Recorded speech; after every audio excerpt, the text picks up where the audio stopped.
Alrighty, we're gonna go live now. A few minutes early, but we always go ahead and do our deck tech first and then get into it. So we're gonna try and do that and start that out. So this week we have, well, this Thursday we have Mono Black Pox. We are continuing the search for the meanest deck in Magic. So I figure that this is probably the next best step. It also was voted on by people on Twitter to figure out which deck we were going to be running next. So here we are with Mono Black Pox. Mono Black Pox is essentially a prison deck. It's mana denial. Um, it's deck based. The point of the deck is to restrict resources. Has some pretty have like a lot of non-discriminate answers like Innocent Blood, a lot of sacrifice effects similar to that, like Smallpox, Liliana Veil, things of that nature. The deck gets its card advantage through cards like Smallpox when you're running them in combination with like cards like Nether Spirit, Lava Land, Crucible Worlds, things of that nature. For me, my mono black Pox lists generally are a little more of a hedge towards paired matchups. Combo matchups can be a little abysmal. Generally, you have a sideboard to try and fight that. Online, I haven't seen that much I haven't been seeing that much combos, so I'm a little less tuned for it. So if we do go up against combo, we might be in a little bit of trouble. But so it's mono black. I've got 2 Cobble Pits as a utility land that can be reused to kill creatures with Crucible Worlds. So Cobble Pit is tapped for a black. It deals 1 damage to you. Threshold, you get black, tap, and sacrifice it. Target creature gets -2/-2. And Threshold means you can only activate the ability if you have 7 more cards in your graveyard. 4 Mistress Factory, one of the deck's few win conditions. It's a land, it taps for a colorless. For 1 colorless mana, it becomes a 2/2 Assembly Worker artifact creature until end of turn. It's still a land. And you can tap it to give target Assembly Worker +1/+1 until end of turn. So multiple Mistress Factories, they can start pumping each other. You can also use Mistress Factory on the defense to you can animate it and then tap it to pump itself after declaring block, so you can actually block as a 3/3 instead of a 2/2. If you only have 1 in play, if you have 2 in play, you can block as a 4/4, etc. 10 Swamps. This deck does run a lot of basics because you want to be safe from your opponent's wastelands. You want to be able to make sure that your mana isn't being thrown off as much as your opponent's mana is being thrown off from your cards like Smallpox. A lot of times these deck runs Sinkhole. As of late, I'm not really a big fan of Sinkhole. Delver decks are kind of back in a little bit full swing, so there's a lot more days going around. Um, I just don't really think the mana denial plan is quite where the deck needs to be. I'd rather have like additional discard, but instead I'm actually running ensnaring bridges that you can hide behind, things of that nature. I have 1 Tabernacle at Pendrell Vale. Obviously, even though we're not going to be running sinkholes for the ultimate mana denial, we do have Tabernacle to help restrict our opponent's mana a little more. Limits the amount of things my opponent can do, so that way we can use cards like Liliana Veil to take over a lot easier, Liliana Last Hope, things of that nature. It also limits the amount how wide our opponent can go, because we still have Wastelands and Smallpox to limit the lands our opponent has in play. So we do have the ability to limit our opponent's resources with a Tabernacle at Pendrell Vale, which is great against creature decks. 4 Urborg Team Yawgmoth. I would say that they are fairly necessary since you do have 4 Mistress Factory, which are colorless, Tabernacle, which doesn't tap for mana at all, and 4 Wastelands, which are colorless. You generally want like 3 or usually I run 4 Urborg, but you could get away with 3. But usually you want 3 or 4 Urborg to a Yawgmoth to ensure that you get the double black, because most of your spells are double black. Like you get like pretty much any Smallpox deck's gonna run like 3 or 4 Smallpox, 3 or 4 Hymn to Torok, 3 or 4 Liliana, the Veil. Usually it's 4, but I'm on a couple Liliana Last Hope. I think Liliana Last Hope's really good. And then I've got like a Night of Soul's Betrayal, Liliana Vest, and Obnix that's Ignited. We're trying something a little different tonight. So last time we had like Liliana Dark Realms, we had like a lot of that crap, and just wasn't. I didn't really like Liliana Dark Realms that much, so we're just sticking with Liliana Veils, Liliana Last Hope. I have a Liliana Vest for some tutoring and some targeted discard, as well as like later in the game, like the -8 could be relevant. An Obnix list is like a way to win without having to go into combat, because like we have our ensnaring bridges and whatnot that we're trying to hide behind. Um, in order to power out some of these higher mana spells early, we have 3 Dark Rituals. Again, 3 Innocent Bloods. It's a non-discriminate way to answer a creature. So our opponent's sitting on like 1 True Name Nemesis that we can't hit with a Curse Scroll or something. Innocent Blood can be an easy way to take care of that, as well as Smallpox, Liliana. 4 Inquisition of Kozilek. Yes, this is Legacy. And yes, Matthew Hatberg, my buddy's ready too for this. Um, Side 4 Musician of Kozilek. A lot of people refer to Thoughtseize, arguing that it hits stuff like Jace the Mind Sculptor, Sneak Attack, Force Will, things of that nature. A lot of times in Pox, the bigger drops aren't generally going to be what you're concerned with, because like your Hymn to Torx are going to generally hit those, your Smallpox are going to hit those, and early on the Veil should be able to hit those. If hitting like a Jace the Mind Sculptor, a Sneak Attack, or anything of that nature, if hitting one of those is actually relevant, generally things are going very wrong for you. And the 2 life does matter in some matchups. Like 2 life against Burn actually does matter. 2 life against like Delver, like Blue-Red Delver especially, does matter. So there is that. We've got a pair of Curse Scrolls. Curse Scroll is basically your Delver killer. Against Delver variants, if you can resolve a Curse Scroll, generally you can pretty much win. It kills Deathrite Shaman, kills Delver Secrets, kills Young Pyromancer, can kill Baleful Strix if it's relevant, things of that nature. It can't kill a Gurmag Angler, but generally if you use a Curse Scroll to keep all the other creatures off the board, Smallpox, Innocent Blood, Liliana again, they can take care of things like Gurmag Anglers, so you're generally going to be okay against that. 3-handed Torok. Again, a lot of this deck requires card advantage or essential card advantage. So a 3-handed Torok, it's one spell that you're trading for 2 cards. Sometimes you can hit lands, throw your opponent off that way. Sometimes you hit just relevant threats, which is good. Oh, Timmy, thanks for stopping by. I appreciate it. Even though you don't know anything about Magic, I'm sure you're confused. It can be StarCraft later if you want to hang out and play StarCraft tonight. Oh, thank you, Matthew Hafford. I appreciate that. Smallpox again. One of your cards that's going to generally answer things. So again, you're essentially you can discard stuff like Nether Spirit, discard stuff like lands that you can replay later with Crucible Worlds. And then in sacrificing a creature, sacrificing a land, like we have a lot of land on this deck, so sacrificing a land's not particularly bad for us. Sacrifice a creature, Nether Spirits are 1 creature, so that's never going to really matter. So Smallpox is another way for the deck to essentially get card advantage. Then we got our 3 Liliana the Veil. She's great for reducing your opponent's hand count. She's great for getting rid of problematic creatures that you can't particularly target, like a Nimble Mongoose, True Name Nemesis, stuff like that. 2 Liliana Last Hope. Very good against X1s, like decks like Death and Taxes. Liliana Last Hope can generally just win. It does require them to basically have anything that's like an X2 or more. The -2 is never going to be relevant. The -7 is just a really fast win condition.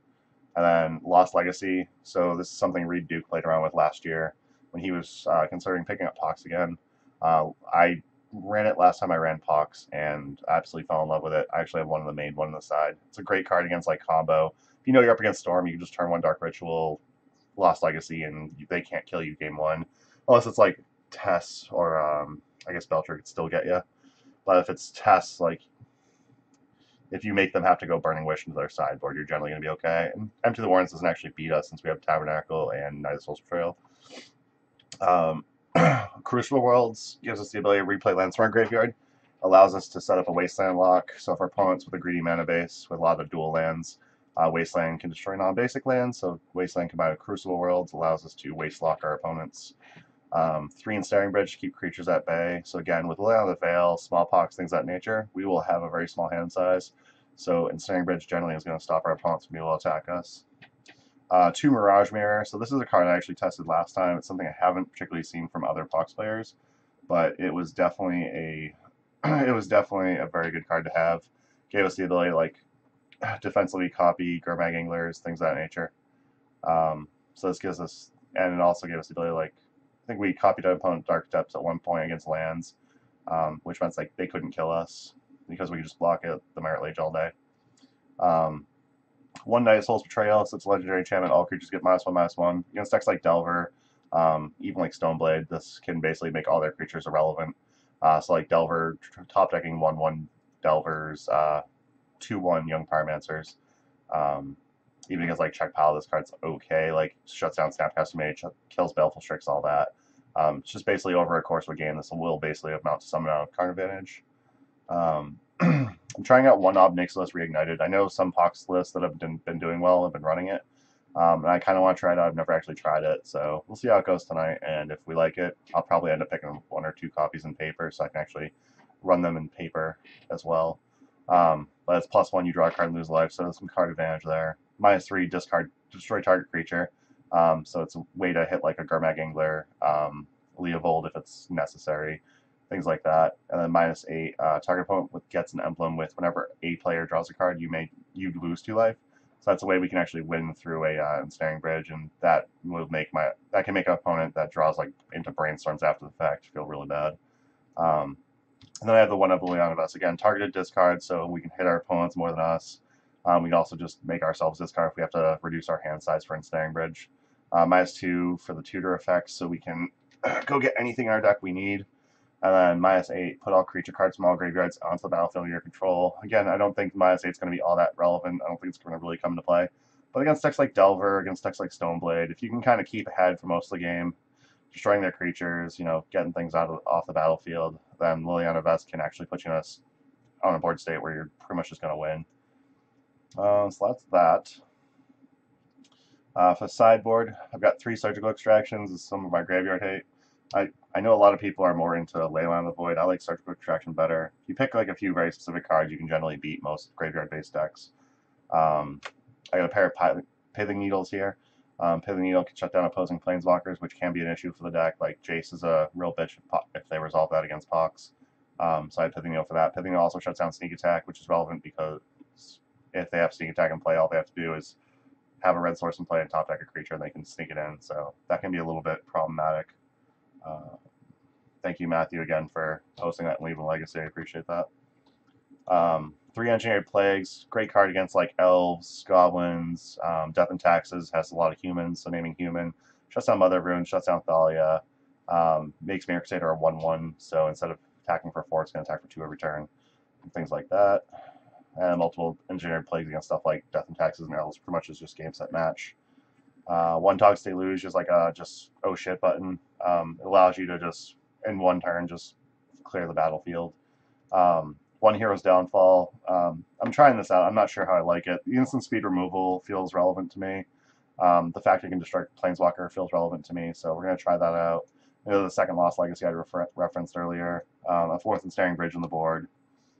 And then I have another Void for the combo matchups, and I also have 2 of the Abyss for creature matchups. The Abyss, over a period of several turns, basically shuts out creature decks and means you can't really lose to that crap. So, great way to take over a game in the long run. Then it's possible like an Abyss should be main board, but I like the Knight of Souls Betrayal with like the Curse Scroll and all the other sacrifice effects. So that's what we're on tonight. That's the 75. Hey, what's up, Oren? And Matthew Hackbert. No, I don't. Generally, I don't run big pox unless I'm playing the rack, and I'm not really a fan of the rack builds. I don't really like going heavy on discard. I'd rather be more creature removal, and in the fair matchups, be able to just basically beat my opponent that way, rather than the unfair matchups where like they're just really bad. I mean, pox is like a great way to speed up your clock, but I'm not really a huge fan of the 3 black mana generally. I'm not really a huge fan of losing a third of my life total, especially with how aggressive some of the decks are these days. With like Gurmag Angler and stuff, it doesn't take long for a deck to actually put you down to a small enough life total where 1 creature just gets there in 1 turn. So we're going to try this out. Try and go to our league match here.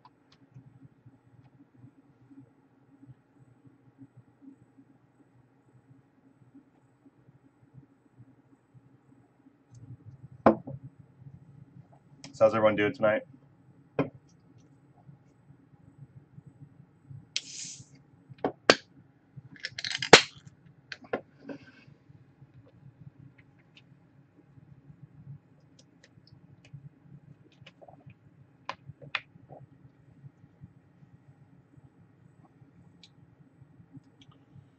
Tonight goes well. I may actually run Pox at the 1K on Saturday that we're running. Gaming Etc., the store I work at and play at, is doing a 1K. You spend forever re-sleeving into perfect hearts to see if that'll unwarp your foils a bit and keep them flatter. Now, let me know how that goes, because I've been looking to try and run a Cast Dissonant Mage in my Standstill deck, but having to re-sleeve basically everything into perfect hearts, it just sounds really obnoxious to me. No, Rod. No Rod could be good against Death and Taxes, but aside from that, there's not really that many other matchups I'd really wanted against, and Pithing Needle works fine there. We also have like Ensnaring. We have the Night Soul's Betrayal, Engineered Plagues, the Abyss. So even though our opponent has access to Vial in the Death and Taxes matchup, that's not particularly what I'm worried about.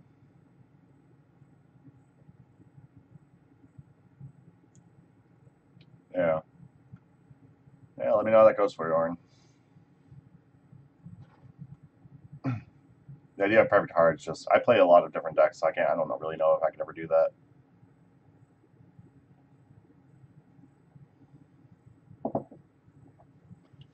Hey Pat, how's it going? One time you played Rod versus Death and Taxes, how'd that go for you?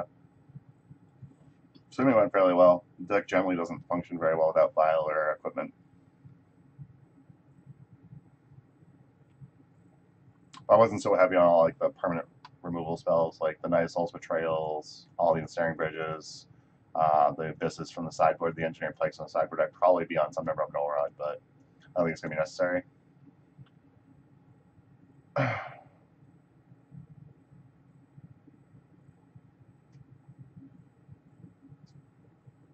Yeah, Orin, what I'm saying is I play multiple decks. I can't just like, if I want to play like a Kess in one deck, I'm not just gonna. I can't just sleeve up randomly once in a while. Just sleeve up a 75 in like perfect cards when I usually run just regular perfects.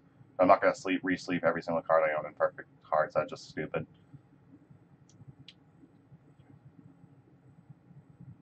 Oh, Pat. uh, like I've had situations where opponents play no rod against me. I just cheat my Sword of Fire and Ice into play, get a Flicker Wisp down, and then equip after the Null Rod's exiled. It's like that's something you can do against Null Rod. So on Death and Taxes, like Null Rod's like obnoxious, but it's not unbeatable. But it is very frustrating.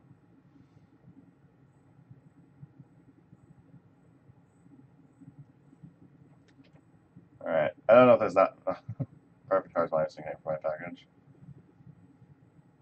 I could believe that, Pat. Perfect cards are pretty small. They're the size of cards like this big. That's not very big.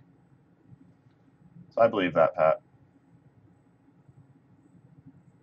Just slim and flat. That old Irish curse. So I don't know where our opponents are. I don't think I missed one. Did I miss one? I don't think I did. How many people are active? 463. People need to turn over their matches.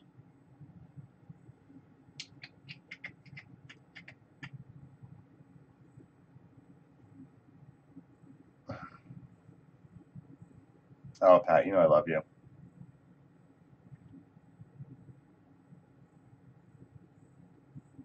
I'm going to try to re-queue up for this because it's not working. After 4 minutes, I'm not going to continue waiting. I hope that Magic Online is not experiencing a lot of issues again. I'd hate to have tonight be the night where I experience tons of issues to get paired in the leagues.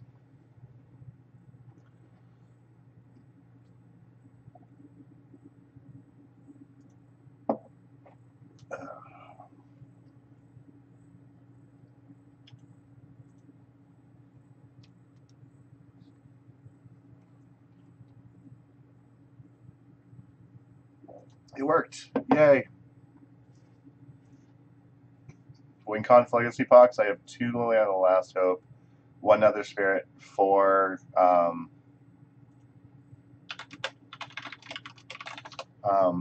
4 Mistress Factory, and 2 Curse Scrolls. That's against combo. Like, we're not very fast, but we have like Lost Legacy. I'm not really thinking we're against combo though. The Curse Scroll's great against Delver. Curse Scroll's great against Death and Taxes. Lost Legacy's fine against a lot various decks. Rajmir's okay. I'm gonna probably mulligan though. I don't think that this is really good enough.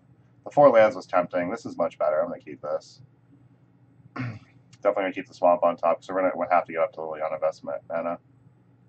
I'm in a Facebook chat with Captain Haddock. Oh, how's that going?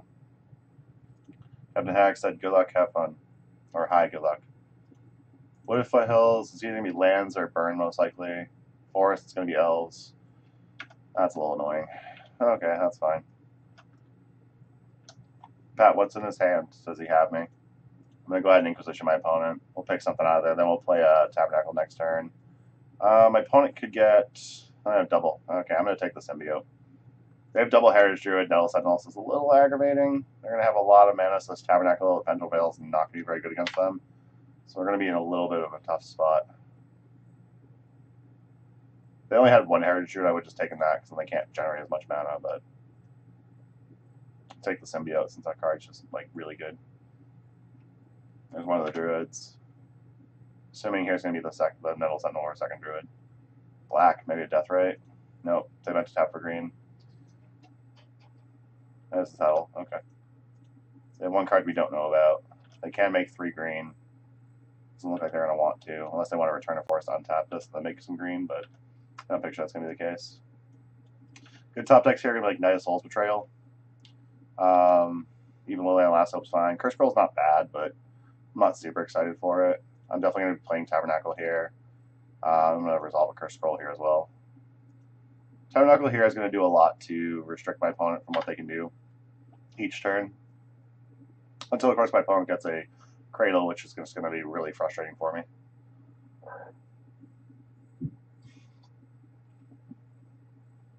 All right.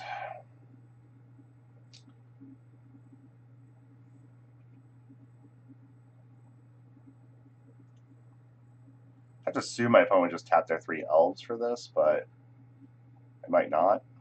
If they do, they're going to lose something, which would be odd. Yeah, there they go.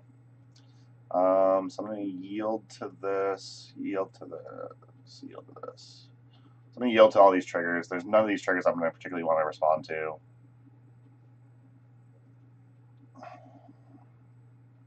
I guess like the Nettle Sentinel might be a relevant trigger to respond to, but I don't think it's going to be relevant enough where we really care. My opponent sent me a message.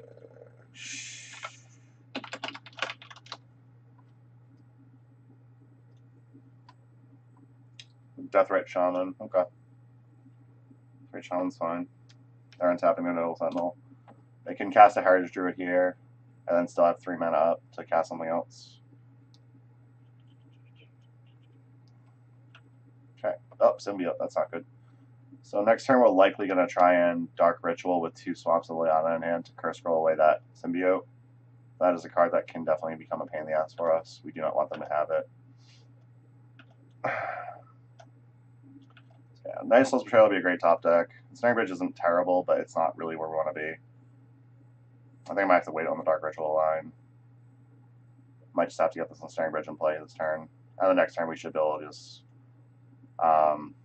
next turn we should just be able to use Curse Scroll by revealing Liliana Vess on our upkeep. So I'm actually going to put an upkeep stop.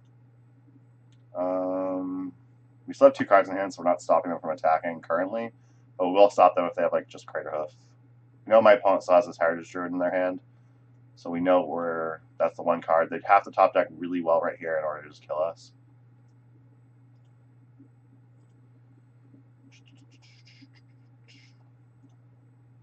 My opponent's top deck would have to be like... I mean, even if they just Natural Lure, they can't kill us. Natural Lure for Craterhoof doesn't do it because they can't do it instant speed. So they can't get around the Ensnaring Bridge. And then top deck a Relic. Top decking a... How's that other card? Rex Sage wouldn't do it either. Because then they couldn't just Craterhoof and kill us. So we're doing okay at the moment. I can't Curse Scroll my upkeep anyway, now I'm realizing it. I can't play land first, so... Gaia's Cradle, that's obnoxious. Not really what we want to see here. But we know that one card in hand is the Heritage Druid.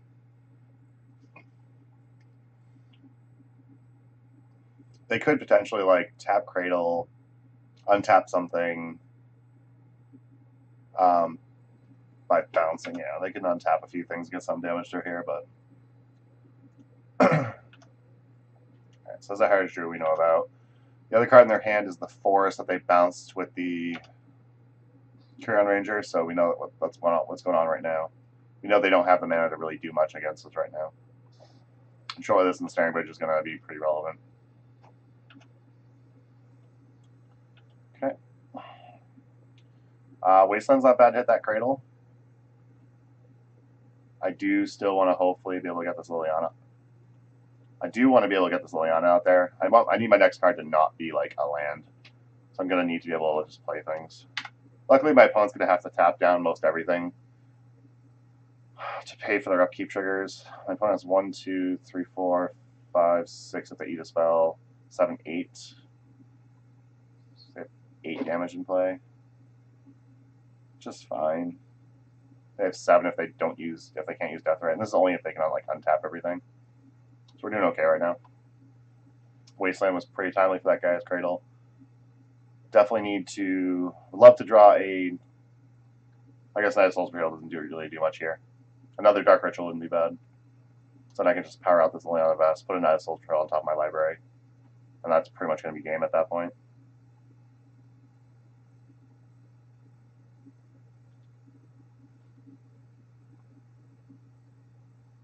Tabernacle's doing a lot of work. We got lucky drawing that Wasteland after my opponent had Gaia's Cradle. I did want to kind of empty out my hand and get Ensnaring Bridge a little more protective for us, but it worked out okay overall. My opponent has 4 mana. They can't save all their creatures. I guess they could bounce a creature to untap something. I guess if they bounce a creature, untap something, they still can't. Can they do it? Yeah, I guess they can still bounce another creature, untap an elf, but that just seems kind of silly, so. Yeah, I would need another land, that's true. I was still thinking about that Dark Ritual I had in hand that I no longer have in hand.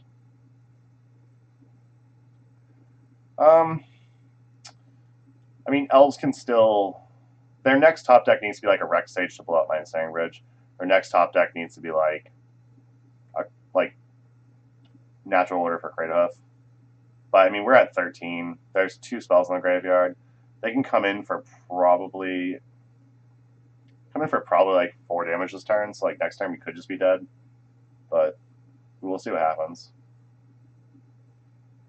My opponent still has 2 creatures in play that they have to pay for. Oh my god, my opponent didn't pay for the Wirewood Symbiote? Sweet. I would probably return some other elf to untap an elf, so I didn't have to pay for that elf. I then kept the Wirewood Symbiote. My opponent did message if they're new to the deck.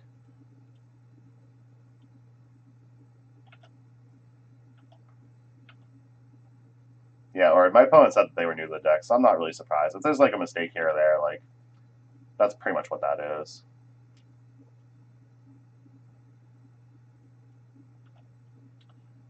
I need to draw something that's not a land, preferably, that I can also cast. That'd be great too. Orborg. Okay. I don't want to give my opponent black mana currently, so I'm not going to play the Orborg out.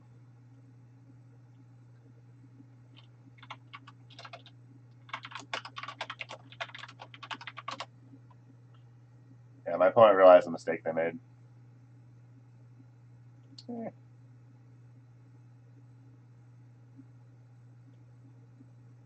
I'll go ahead and try to kill this Karen Ranger. Card's kind of annoying at the moment.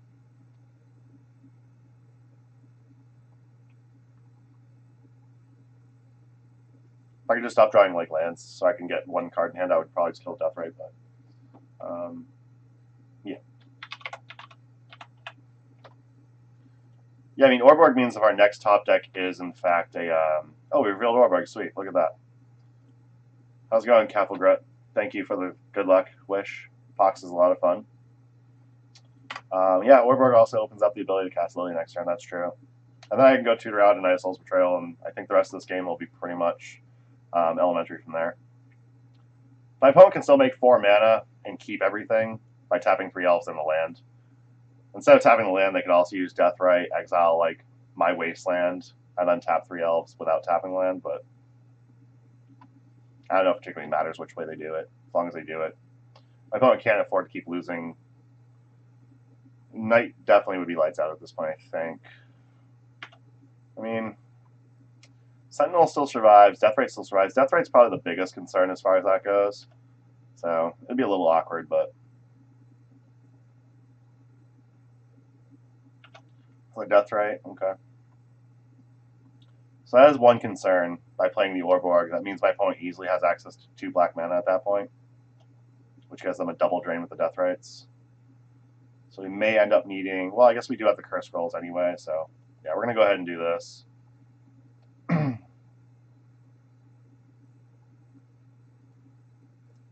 going to search my library for a card. We might lose this Liliana Vest here, which will be fine. So we get the Knight of Souls, which we're in very good shape. Okay, pass the turn. They are limited to just attacking with Heritage, Druids, and Death Rates right now. So if they want to kill Liliana, they have to at least commit 3 of those to the board. At the moment, they're a little tight on mana from this Tabernacle. And this Curse Scroll is going to just start going after Death Rates at this point. I am going to put a stop on my no, I know I'm going to want to draw and play the Knight of Souls Betrayal. So I'm not going to put a stop on my upkeep.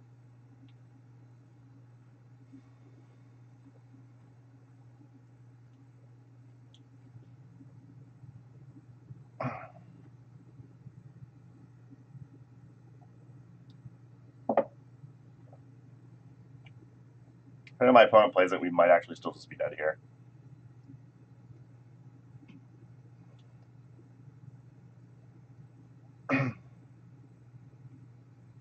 Like, I think I just need to kill those Deathrite Shamans, and I can't really do that.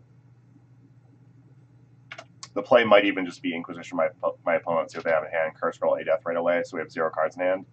So then we won't just be dead to the second Deathrite. So I think that might actually be the play that we make. Additional Birchlar ranges does make them a little annoying. So my opponent has 0 cards in hand. So I think that's going to be the play, probably.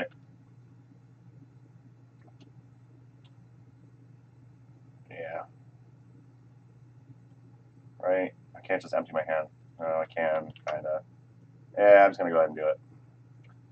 Get this Knight of Souls Betrayal out. So my opponent can use these 2 to exile and drain me now. They can only drain by 4, so I'm actually thinking this is actually okay. So he still needs more spells in the graveyard. This would allow them to drain me to 2.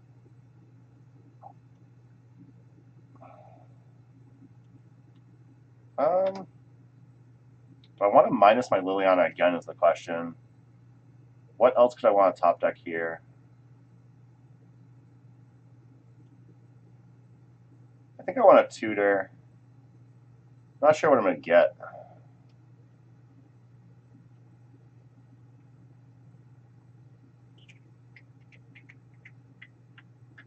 Like, Lost Legacy to get rid of, like, their Rex Sages isn't bad. Cobble Pit, if we could get Crucible Worlds, would be great, but we need Threshold still. Obnixilus is probably very bad here. I think Last Hope just kills off things. I think I'm going to get Liliana Last Hope. I'm going to go ahead and cast this Inquisition. I'll just target them. Doesn't really matter. This way they can't attack. They can only drain for 4 here, so we're going to go down to 2. My opponent does cast a spell, and they get like an untap, a card to untap with. We might be in a little bit of trouble.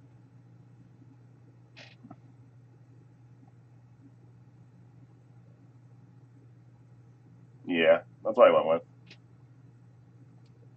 So I guess here they have to tap 3 mana, so they can only really drain once anyway.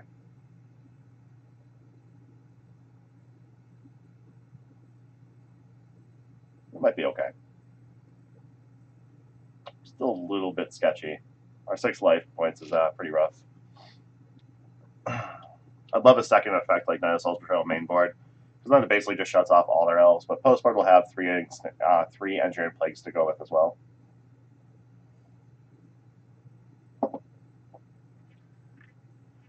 my opponent's getting rid of their Nettle Sentinel. They only have 1. They should attack it with Death Rate just to send a message, personally. I guess another land actually makes it so they can get a couple in there.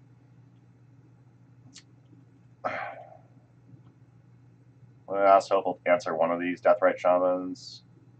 And hopefully it won't. What was that? Keep picking up things. Scroll activate for 2 or 3. Activates for 3. That's the only reason I couldn't do it there. I would love to just be able to use my Curse Scroll to pick up a Deathrite and then play Liliana Last Hope. Unfortunately, I can't. But yeah, that would have been really good. Just going to start taking up this Liliana again. So in order for our opponent to kill us, they would need to get, if they pull like a, I don't think they can do it here. I think we got it. Yeah, we got it. There we go. In sideboarding. Cool. So Innocent Blood, I generally don't like in this matchup because it obviously doesn't do much. Hinderstark, I'm not huge on, but we're probably going to end up keeping him anyway. And Stangbrit, Engineered Plague absolutely comes in. Pithing Needle's questionable. We're going to get rid of these hymns too. So we're getting rid of Innocent Blood, we're getting rid of him. We're going to bring in the Abyss. We're going to bring this extra in Stangbridge. They're going to have, most likely they're going to have stuff like Abrupt Decay post board. So that's going to be something we're going to have to be very careful about with these engineering and snaring bridges. Yeah. My opponent still needed 2 more turns anyways to get the double spell either way, so. Liliana Vess I'm actually okay with here still. I still like having her in this. Toxic Deluge I think I'm going to want. I don't think a game's going to go quite like that again, but who knows. Crucial Worlds is okay, but I'm not huge on it in this match just because they do have that basic force. But we can get a Wasteland lock and then get like Smallpox active. So I want to keep the Crucial Worlds here. Lost Legacy can really take out Rick Sages, which I'm actually fine with. So I'm going to keep the Lost Legacy in without boarding in the second. Nether Spirit blocking I don't think is really that relevant, so I'm actually going to board out the Nether Spirit. At this point, we're just going to try and do like Mistress Factory, Curse Scroll, and Liliana for the win. Obnixilus can probably come out in place of the second Lost Legacy in hindsight. I think it's probably fine. Do I like Lost Legacy to nuke hoofs? I do that in Nick Fit. Yeah, I'm fine with Lost Legacy nuking hoofs. I think my first, because like I have stuff like in Snaring Bridge and whatnot, my first target's going to be a Rex Sage. But if we end up drawing like the second one, like nuking like a Crater Hoof Behemoth, or if my opponent doesn't have any Deathrite Shamans left, nuking our Deathrite Shaman's pretty good. I don't know if I'd ever nuke Hoof since we're on like 4 in Snaring Bridge. But Lost Legacy for Crater Hoof isn't bad. If we can like turn 1 Dark Ritual it, we could stop our opponent from just killing us very quickly. This hand's pretty sketchy. Like we can Inquisition, we can Mistress Factory as a blocker, we can Wasteland, but not having a second black mana is kind of sketchy here. I'm gonna mulligan this. I think we can do better on 6. This would be great if there was a land and a Dark Ritual. We're gonna have to mulligan again though. Hand's pretty slow. Got some stuff I don't think we can do better. I guess we can do better on 4 technically, but I'm not sure we want to. Yeah, I think I have to mulligan to 4. I can do a better 4, so this is fine. Don't need that. Need more land. Yeah, the only problem with that last hand was Liliana Veil and Staring Bridge on turn 3 is just way too slow against elves. Like, if I knew my top deck was something like a Dark Ritual, I would have probably snap kept it, but I didn't know if my top deck was going to be a Dark Ritual, so hand was just way too slow. It didn't have enough. Like, even like an Innocent Blood, like, can kill. Oh, actually, I boarded out Innocent Blood because they're generally very bad against elves. Let's see. So my opponent has Gaia's Cradle. They have Green Sun Zenith. I think I have to hit the Glimpse of Nature, though. So I can go 1 mana, Birch Lore. There's no lands in here, so I can't use Deathrite. And then they can use Gaia's Cradle for 2 mana. Epic Prisoner, yeah. You have to just do the Glimpse. 6. Everything's fine. Yeah, everything is fine. This is fine. Everything is fine. My opponent's hand's not great, but it's not bad either. Could still be in a lot of trouble. That Green Sun Zenith we are going to want to hit if we're going to try to hide behind Aiden Staring Bridge, because the Green Sun Zenith is going to give them the ability to just go tutor out their Reclamation Sages. And we do need to draw some land, obviously. That second hand was so good if we had mana in it. And Snaring Bridge, or Engineered Plague, Nice Soul's Betrayal. It's like everything I'm looking for. Liliana Last Hope. Everything I'm looking for against elves. My opponent played this, and drew a card, so they have 2 cards we don't know about. No, a Swamp is a very good start. If I can get 1 more Swamp, I'd be pretty happy. If I get 1 more Swamp, if I can get another land next turn, we're going to Toxic Deluge to wipe my opponent's board. If I can't get another land next turn, we are going to just probably cry. I don't know if we'll cry, but I'll cry. My opponent's going to use Deathrite Shaman to drain us. Okay. All that.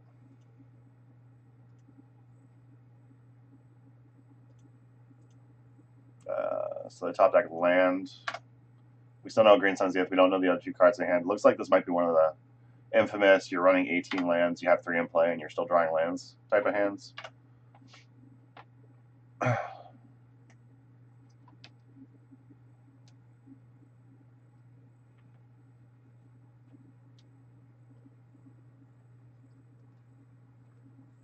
That's that third land we were talking about. So my opponent with no way to actually bounce anything, we're just going to pay 2 life, and we're going to nuke their board now. I'm going to put a stop on my upkeep. For the weird chance that my opponent does play an elf out here, I'm going to want to be able to upkeep Curse Scroll, possibly. I don't particularly want to just Gems and Staring Bridge on board, but my opponent could potentially just get a Rex Sage and blow it up. So, Nell Sentinel is a great card to hit with a Curse Scroll. My opponent's still making land drops. We know they're 1 card in hand as a Green Sun's Zenith. My opponent's not drawing very well. We'll take 1 more draw. Yeah, okay, Wasteland. So we're going to use this Curse Scroll, target this, name and Staring Bridge, and then Wasteland their Cradle probably. I guess Wastelanding Bayou is probably a little better here. I guess if they fetch like Dryad Arbor, like that could be a problem. If they fetch Dryad Arbor, they're going to be equal mana they're at now. So I guess, yeah, they only have Green Sun's Zenith. I'm just going to waste the Bayou. That might be wrong. It could be more correct to waste Cradle. But in an awkward situation where my opponent has 1 card in hand and they're not using it, I think Bayou is better to go after. It could be like, this Green Sun's Zenith just doesn't seem great right now. So my opponent fetched out their Dryad Arbor, which we will kill.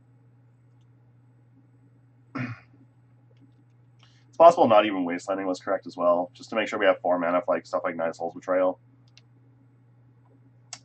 3 mana, I'm assuming it's going to be Green Sun's Zenith, X equals 2. I'm assuming we would go get an Elvish Visionary to draw a draw card. So there's that last card we knew about in their hand.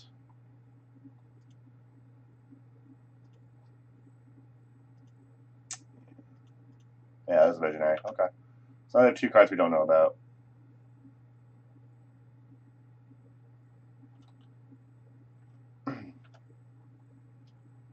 We're going to take a draw step, see what we got here. I don't particularly just want to play Liliana just to watch her die. I guess she doesn't really particularly just die, but I also just want to get... I'm going to get this in Staring Bridge in play. I'm going to play Liliana next turn, and hopefully we just end up keeping our hand 0 cards. And then we just keep using Curse Scroll to hopefully just take over this game with the way it's going. So, probably go after Dryad Arbor first, because it is like basically a double mana source. I'll take a draw step before I do this. Tabernacle's great. Okay. I'll play Liliana, we'll tick up. So my opponent's mana is going to be fairly, very well used up these next couple turns. Yeah. So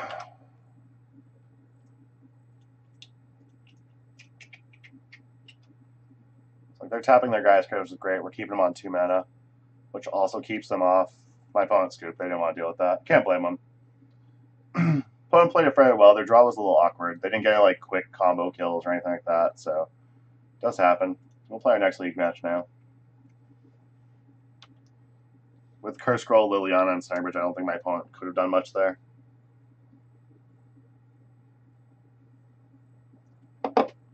Next turn, we probably just Curse Scroll with Dryad Arbor. Liliana, make them sacrifice the Elvish Visionary. And then they're basically stuck on basic Forest. So we had very, very good control over that game at that point.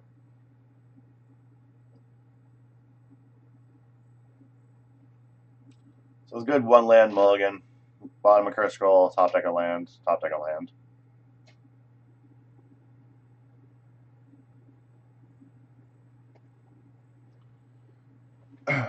Hope everyone's enjoying the show.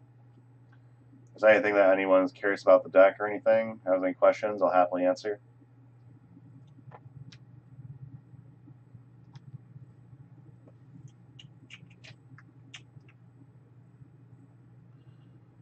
So waiting on the next league match to fire up.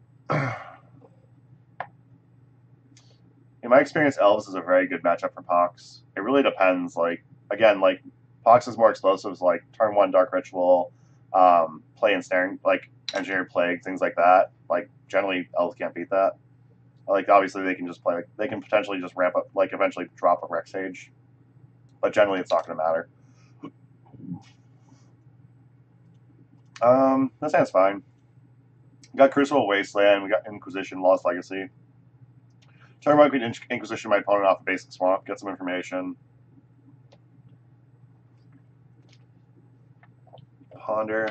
I assume this is probably going to be Miracles. I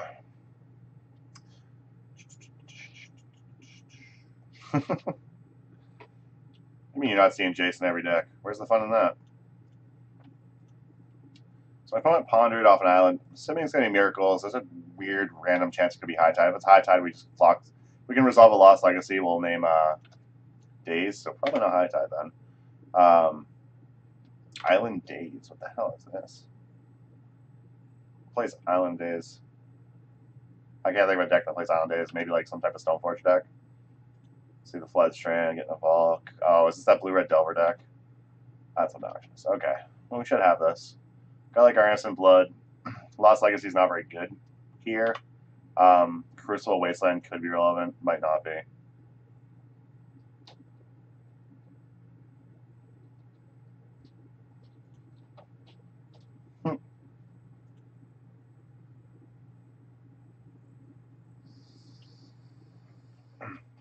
Yeah, if I ever end up with an opponent with Merfolk, I'll feel very silly for playing Factory instead of Mutavault. While my opponent, hopefully, should probably feel silly just for playing Merfolk. Alright, we're going to take 2 from the Swiss Spear.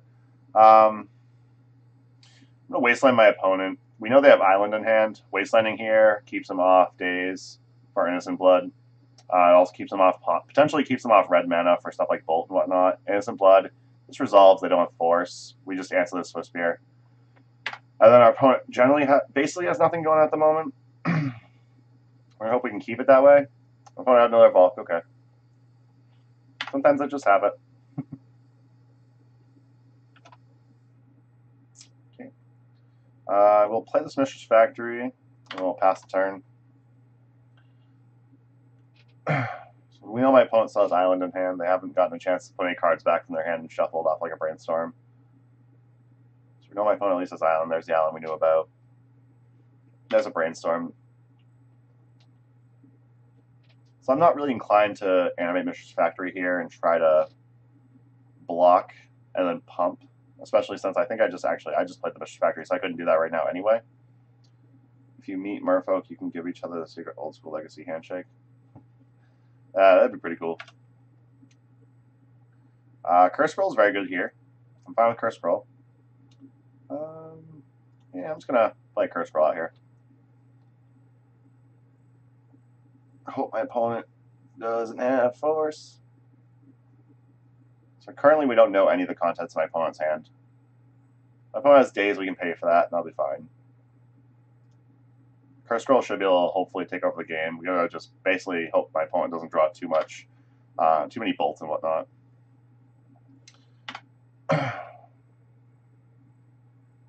My opponent flipped their Delver off Brainstorm, which pretty much was figured to happen since they did just Brainstorm. They're going to cast said Brainstorm. So we're back to 0 knowledge of what's in hand. Another Delver. It's a little annoying, but it's fine. Okay. Okay. Ooh, hello. Just not pass to the turn. That'd be great. I need to reduce my hand of cards that I, have. So I think I'm going to try and play Liliana the Veil. Just make my opponent sacrifice. My opponent likely sacrifice this new Delver. They might sacrifice the Swift Spear. It's probably going to be this new Delver, though. Swift Spear, they can pump past a Curse Scroll. I mean, like Delvers, they can't, so... Oh, okay. Or it's going to be Swift Spear they sacrifice. What would you Lost Legacy for? Lost Legacy, I would probably name Lightning Bolt, because once we answer their board, we'll be able to answer their board fairly quickly. And once we answer their board, we're going to need to be able to stop them from burning us out. So I think Lightning Bolt's probably what I'm naming, if I'm naming anything.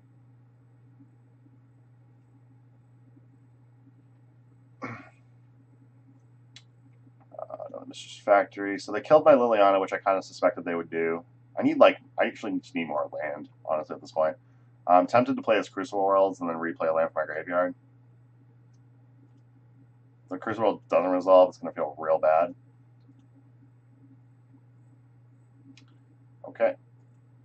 I already played land. I'm an idiot. No. I'm an idiot. I also shouldn't have tapped Mishra's Factory so I could block that Delver if it doesn't flip. So we're likely just dead. If my opponent reveals Bolt, we're just dead. Jaxian Probe doesn't kill us. Bolt will, though. Yeah, I forgot that we were playing a land.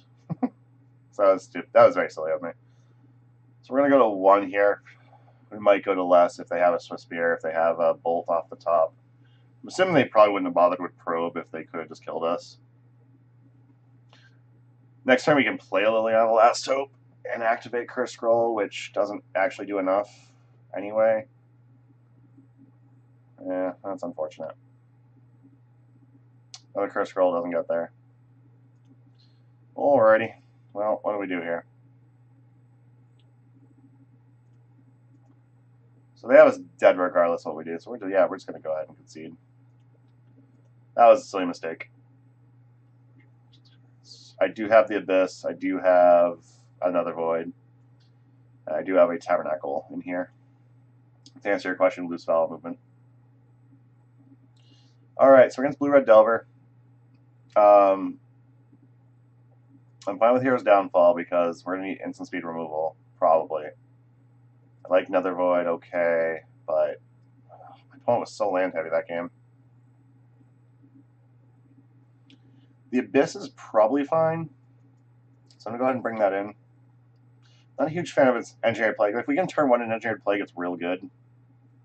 Engineered Plague on humans makes pretty much all their creatures die except for Swift Spear, and Swift Spear will be easy to answer otherwise.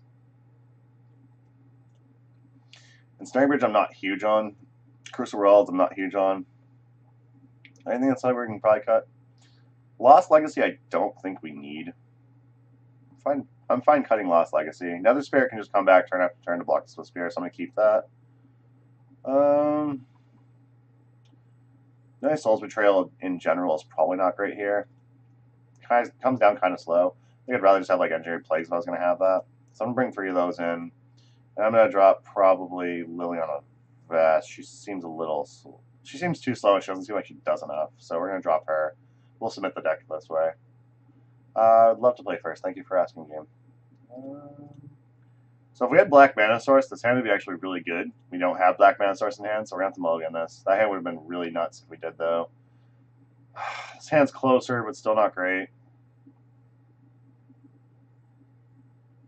Knight does work if he plays Pyromancer. I'm mulligan this as well. What the fuck is going on with land here? Ugh, yeah, whatever, keep this. Tabernacle, sure. That'll tax my opponent a little bit. Oh, Jesus Christ. Probably should have just kept that other hand. That was a little sketchy, but whatever. My opponent kept a hand with 2 probes and no lands. So I'm going to go ahead and take one of these probes. Hope my opponent whiffs on land. There's the probe we knew about. This is currently 1 card we don't know about. There will be 1 more card we don't know about. Unless my opponent plays a land, in which case we know about that.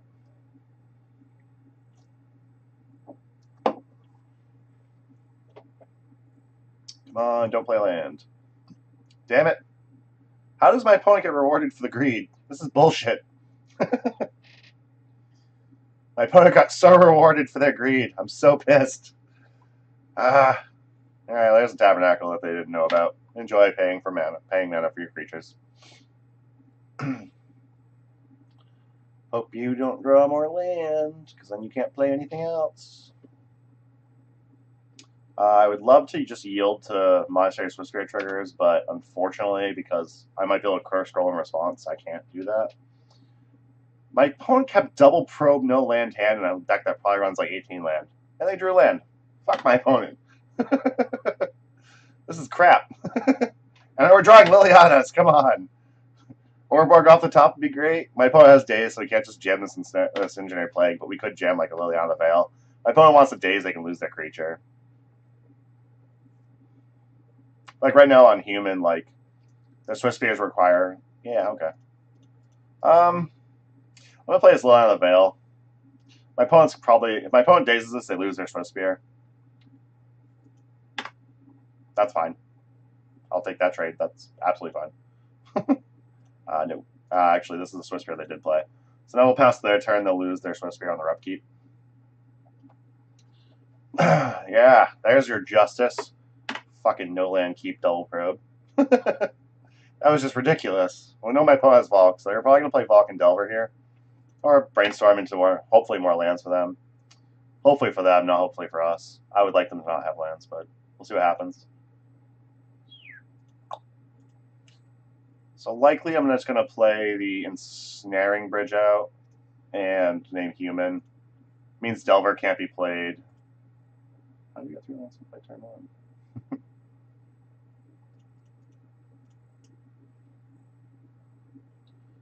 Yeah, my opponent dazed our Liliana. Oh, come on, another daze? Oh, balls. This is horseshit.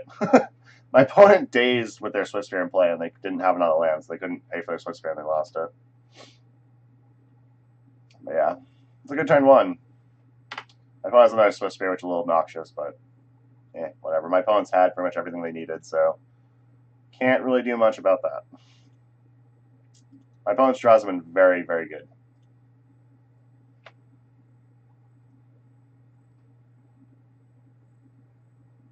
They've seen 3 probes as well, so. Play this Wasteland. We're going to kill this Volk. I'm just going to play this Liliana and tick up. I don't particularly... My opponent has Force now. Really? Ugh! God damn it. Draw it all, buddy. Have everything you need when you need it. That sounds great. Jesus Christ. Alright, so I'm going to lose this Swift Spear as well because of our Tabernacle. My opponent's, my opponent brainstorms, so we don't know exactly what they have in their hand, but they could slap Delver, they could slap Stormchaser Mage. But now we have nothing really going on now that we've used both our Lilianas to get rid of counter magic. So I kind of want to take the Delver, but I think it's better to take Ponder. If they top deck a land, I don't want them to potentially find more land. And we can answer the Delver without much issue. And then they're a couple turns off Stormchaser Mage, so we're going to go ahead and let them keep that. So that's our opponent's hand. I think it's fine to take the Ponder, but it may not. That might have been wrong. My opponent just draws a land here. We might be in a little bit of trouble, but again, Delver Secrets I don't think is going to really be a problem for us. My opponent just casts a Bolt. Okay. Sounds good. My opponent top deck their land. Oh, hey, look at that. Now we can just answer the Delver flat out. We know my opponent's hand Stormchaser makes Delver Secrets. My opponent forces here. I'm going to declare shenanigans and report them.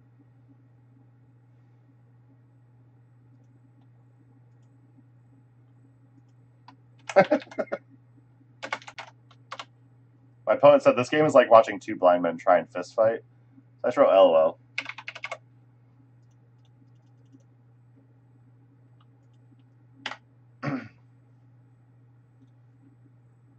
So I named humans, so their Delvers are shit. Their Stormchaser Mage can survive it, but they need to cast spells in order for that to be relevant. And I'm probably just going to Hero's Downfall it anyway. So my opponent just has Delver Secrets in hand, which is a dead draw. Go ahead and Hero's Downfall this. It's possible I should have just done that on their upkeep after they had to pay, once they paid mana, or at the end of their draw step or whatever.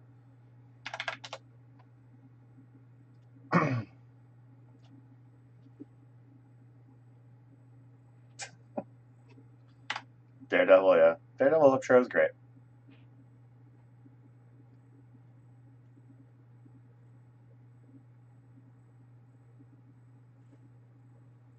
I mean, we know my opponent has at least a Delver in hand. We don't know what the second card is. We're just going to hidden them, call it a day. Another Delver Secrets, which didn't matter. But this also means any Brainstorms they top deck, they can't just, like, put back Delver Secrets, shuffle them away, and get fresh cards. We are concerned about this, though. The burn off the top is going to be our main concern, because we don't have any type of win condition currently. I mean, no reason not to play the Abyss here, right?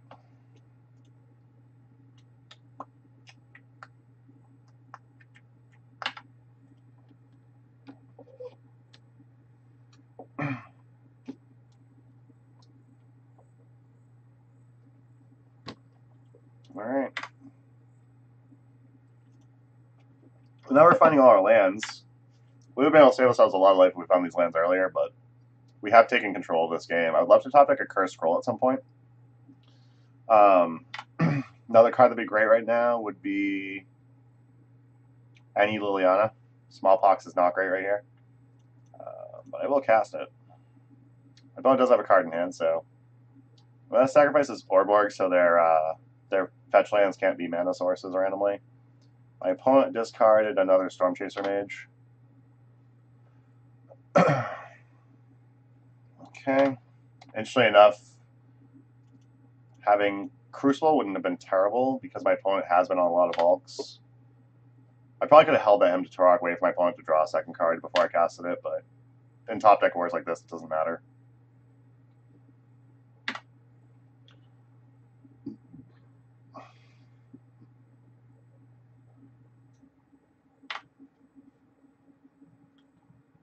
If my opponent's playing a Sulfuric Vortex, that could make things pretty awkward for us. Hollow Pit's pretty good to make sure my opponent can't just randomly throw something hasty off the top to kill us, or to attack us at least. Wouldn't mind finding another Void at some point. Second Cobble's Pit is a little bit more redundancy. Finding all the land now is very unfortunate. Finding land otherwise would have been great earlier. Wouldn't mind finding a Mistress Factory at this point so we can get a clock going. My opponent drawing fire off the top's not good for us. Curse Scroll is something going. It's possible I should have held land in hand in case we drew a Curse Scroll. So I could have also scrolled them. So my opponent's like... So we have 5 turns basically. If my opponent's next couple top decks are fire, we're just dead. If you need to show Tajo. Altered Cavern was very good. Opponent drew a Lightning Bolt, which is not good for us. Definitely would like to draw like another Void at this point.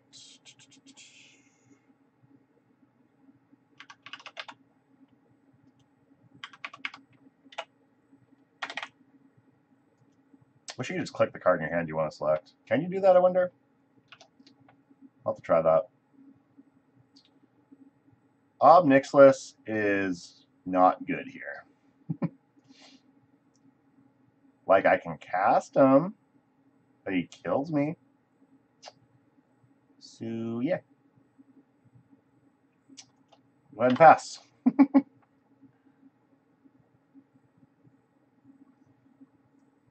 Any fire off the top of my opponent's deck kills us. I would love to draw a Lost Legacy. Just name... They have 3 bolts gone. So I'd probably have to name Bolt, but... I don't know what the hell to do. Okay.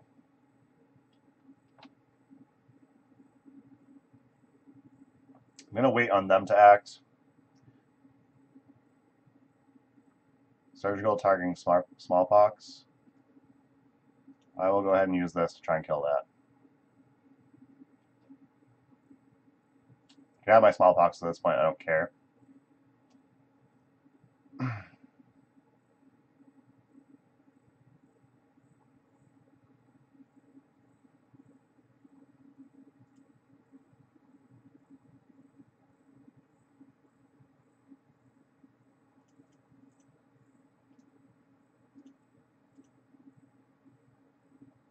Opponent's going to try and daze to do the prowess again to keep their Storm Chaser Mage from dying. At this point, I'm not really taking damage from Storm Chaser Mage, so I probably don't even have to do anything, but it's rather than just kill something that can potentially kill me.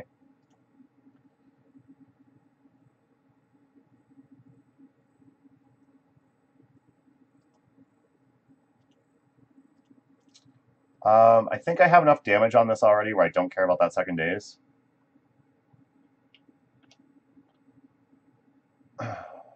And worst comes to worst, I can just Cobble Pit again.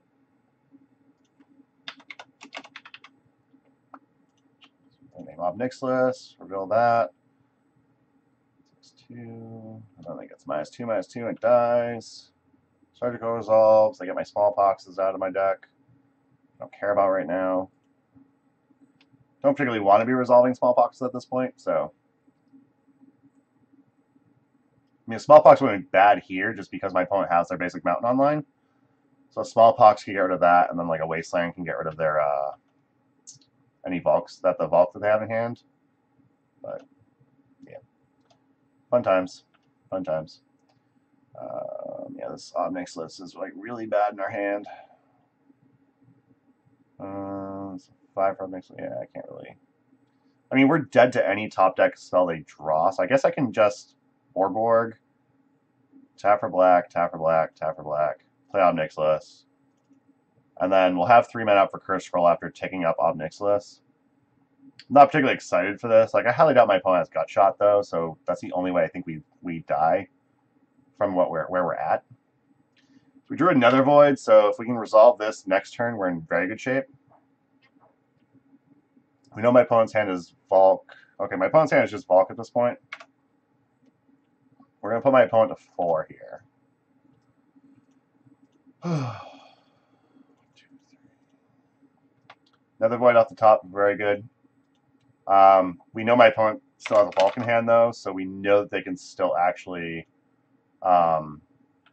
we know that they can still actually resolve a Bolt through this, which isn't great. Mirage Mirror, what does that do for us? I don't think Mirage Mirror does anything for us. Right? Yeah, Mirage Mirror doesn't do crap for us, so we just resolve another Void here. I'm going to do this. Usually I run a... usually in Pox I run some number of Spinning Darkness. Oh, no, that gets rid of the... Oh, we don't need the Abyss anyway. I can't use Obnixilis.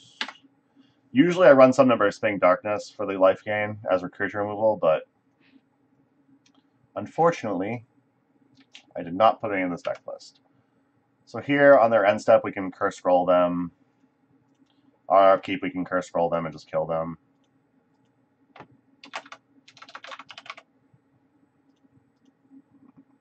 Okay, there's that.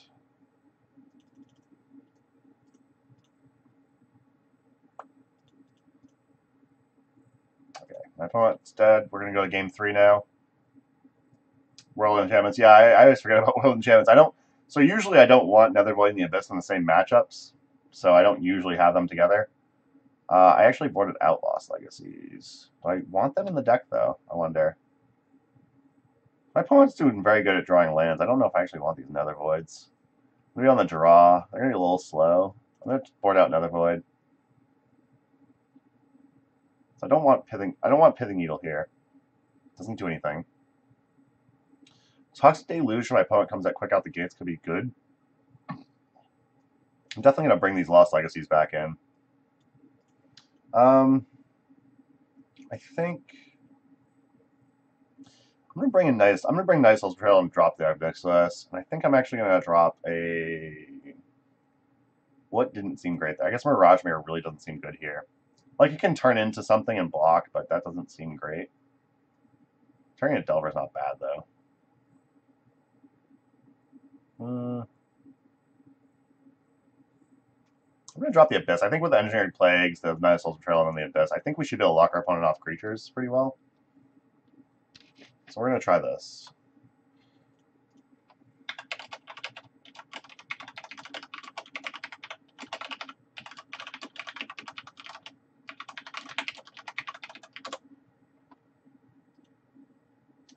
Hemstork seems pretty good. My opponent will likely have dazes and stuff, but having like Smallpox, Cowal Pit, the Abyss, I think we'll be able to get there with this hand.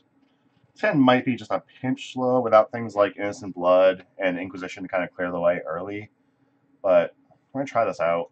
I hope my opponent kept like a really sketchy hand. My opponent was on 6 card again, so they did mull, right? Yeah. So they mull. They put a card on bottom. Assuming my opponent kept another sketchy, like, really good, aggressive, like, no-land hand with probes in it. If that is the case, we should be okay. Top decking a Dark Ritual here would be awesome. So I'd love to just, like, turn 1 Hemstork my opponent, but... Okay, my opponent has the Volcanic Island.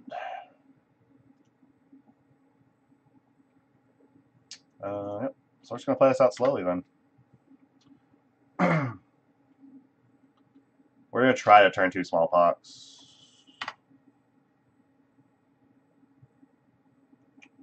I'm going to smash the Smithereens. I did limit the amount of artifacts I have post-board, so that's actually not bad for us. But it is worth noting they have the Smash Smithereens hand, so if we draw like a Curse Scroll or something, we're going to want to be careful about that. opponent's using a Ponder here. They also have Bloodstained Mire fetched a Mountain. Yeah, Bloodstained Mire fetched a Mountain. With a Probe. So I'm not sure what my opponent's exactly digging for at the moment on their first main. I guess they could be digging towards like a Swift Spear just for the extra point. I don't know how great that is. Here I'm definitely going to just try to resolve a Smallpox. My opponent dazes it, like, kind of sucks, but we'll have the Hymn follow up to reduce my opponent's hand to almost nothing. And then we'll also have like the Hero's Downfall and Answer Delver after the fact. We can take a couple of swings, it's not really a huge deal. My opponent did have the Daze. So we know my opponent has Daze and Smash, or Volcanic Island Smash Smithereens in hand. And we know they still have those two cards in hand because they just played Scalding Tarn, not the Volk back out. Getting a Basic Island seems fine. Okay. Alright, I'm going to Hymn first. See what we can hit with this. And then I'll play an Instant Blood getting rid of this Delver, hopefully.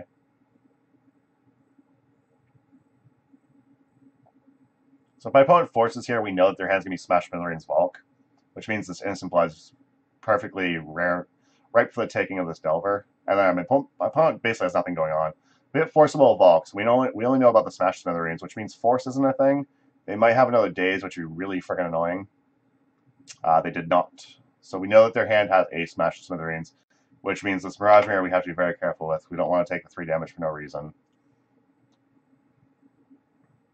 So I found top deck Volk, so they have Smash Smithereens, whatever else in hand. We do not have that information currently.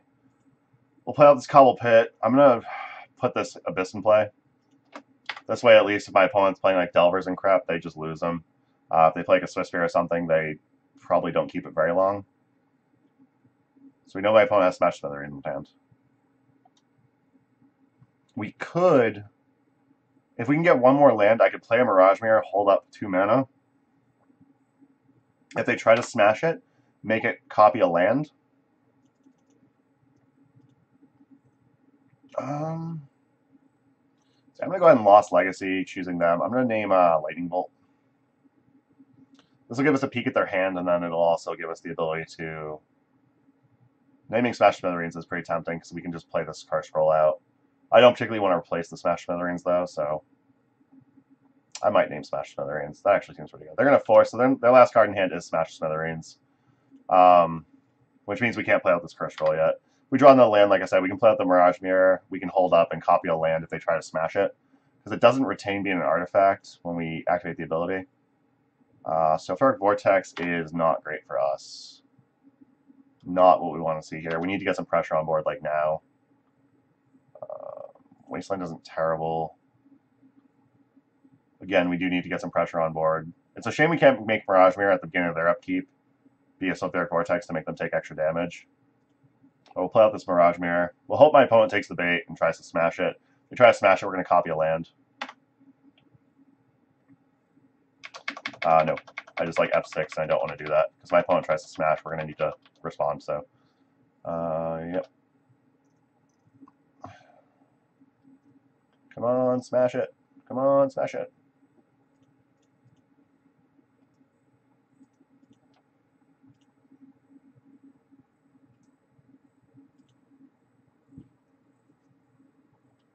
You don't have a target. You don't have a target. You don't have a target. Chain Lightning is not good. No! Shit. I think we're starting to lose the race to the Sulfuric Vortex, though. I definitely need some life gain in this deck, in hindsight. I have to play out this Curse Scroll, because I need to be able to activate, hit them. I hope they don't... I gotta hope that they don't draw anything really relevant. Oh boy, I think we are in trouble. So they're gonna go to 9. On their turn, we'll put them to 7. We'll go to 3. So if they don't top deck bolts, basically, we should win this race, I believe. If they top deck bolts, we're fudged. Very fudged. Price of Progress is not nice. We can do this, though. Make this copy a Wasteland. Sacrifice. it. Alright, so we're going to take 2 from this pop. They'll take 2 as well. We're going to go to 3. We'll go to 1. We can't activate our curse scroll here, so we might... I think we're just dead again. We're back to the point where we're just dead. Shit.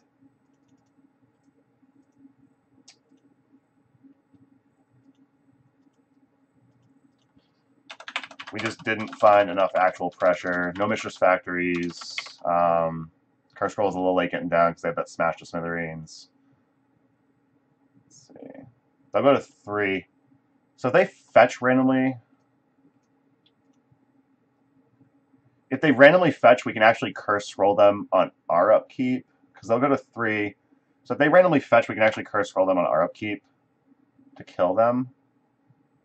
See what they do. I don't think my opponent's going to be that stupid, though. Right? You can't be that stupid. Bedlam Reveler. That's interesting. Okay. Doesn't have haste, so I don't care. If it means you might play out a fetch, I'm cool with that. Play a fetch. Play a fetch. Yeah. Don't have a bolt, though. No bolts. No whammies, no whammies, no whammies. No bolts. Damn it. You have a bolt. You have a bolt, don't you? They had a bolt.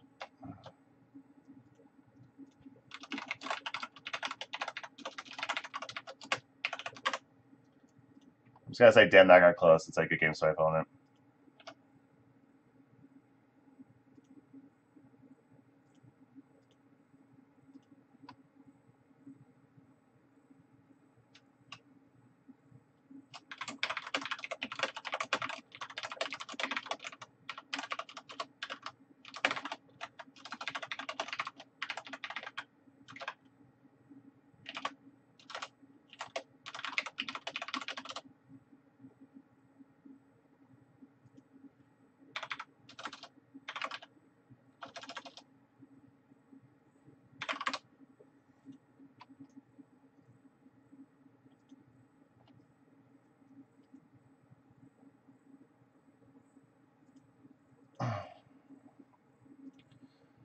So we lost. So we're 1-1.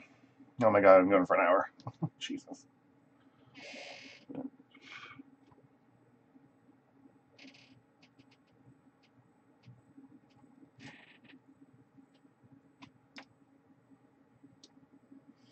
we're going on to number 3. My opponent, we didn't have a way to activate Curse Scroll. My opponent had the Chain Lightning, so rather than take a chance of like giving us the chance, rather than take a chance of giving us the ability to like randomly draw something and kill them, or randomly have the kill in hand, they wanted to just kill us since they got the opportunity. They don't lose anything by like. They don't lose anything by casting Bedlam Reveler, and then when they draw into Bolt with land, they're fine. We'll definitely be on the play. We have the Black Sources for the Hymn. We have a Crucible. We have Factories and Pit. Hand's a little sketch. If we're against creature deck, we should be okay. If we're against anything else, we're going to be probably in a little bit of shape, rough shape.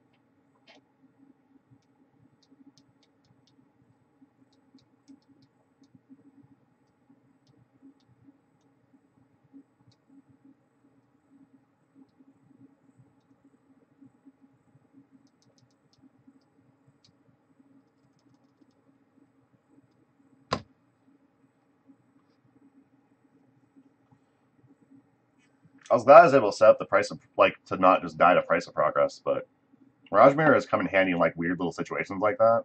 I tap my mana kind of like an a-hole. Like, there's no reason my Wasteland should have been untapped, or there's no reason my Wasteland itself should have been tapped against, like, a Price of Progress deck. We should have taken 0 from that instead of taking 2. And taking that 2 actually mattered. We could have won if we didn't take that. Well, I guess with them drawing the Chain Lightning, it didn't matter either way, but we'll just play a Swamp here and pass.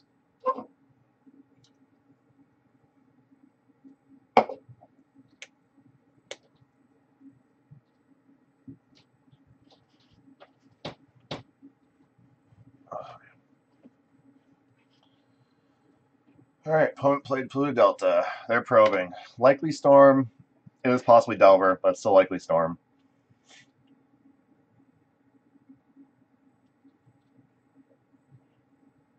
Playing Delta Probe.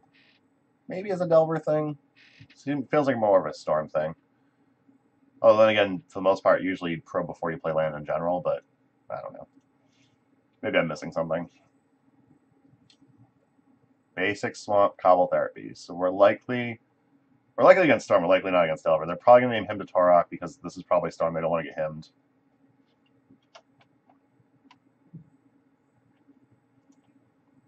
Pull this up. Keep track of what my opponent knows about. I'm playing Mistress Factory here. Once I go. Like I said, I think this is Storm we're up against. The Probe Delta therapy line, like that's got to be Storm. Which means I really am gonna miss having that him to Torok in my hand. Oh, it did fetch basic swamp, so if they don't quite have the kill in hand, it might be a little bit awkward unless they have island in hand anyway. There's an Infernal Tutor. They can't use it currently. They're gonna have to reveal something.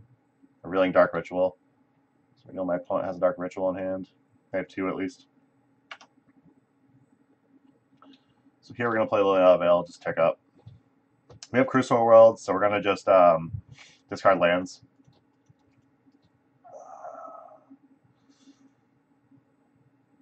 Chances are my opponent has plenty of stuff in their hand if they went and got a Dark Ritual. We're gonna hope this Liliana basically is gonna buy us enough time though. Okay. So they've seen us use Tabernacle, they've seen us play Mistress Factory. They know we still have these 3 things.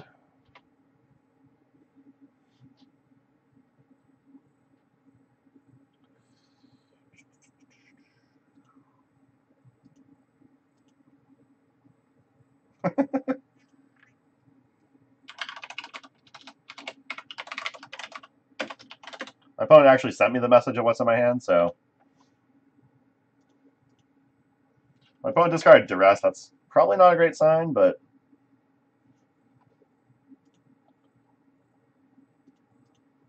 I'm going to guess that this is Ant. I don't think that this is going to be Tess. Could be wrong, but I'm going to have to guess that this is Ant. I'm fairly certain we're dead here since we just lost that him to Torok, and my opponent's now casting Dark Rituals and Lotus Petals. Okay,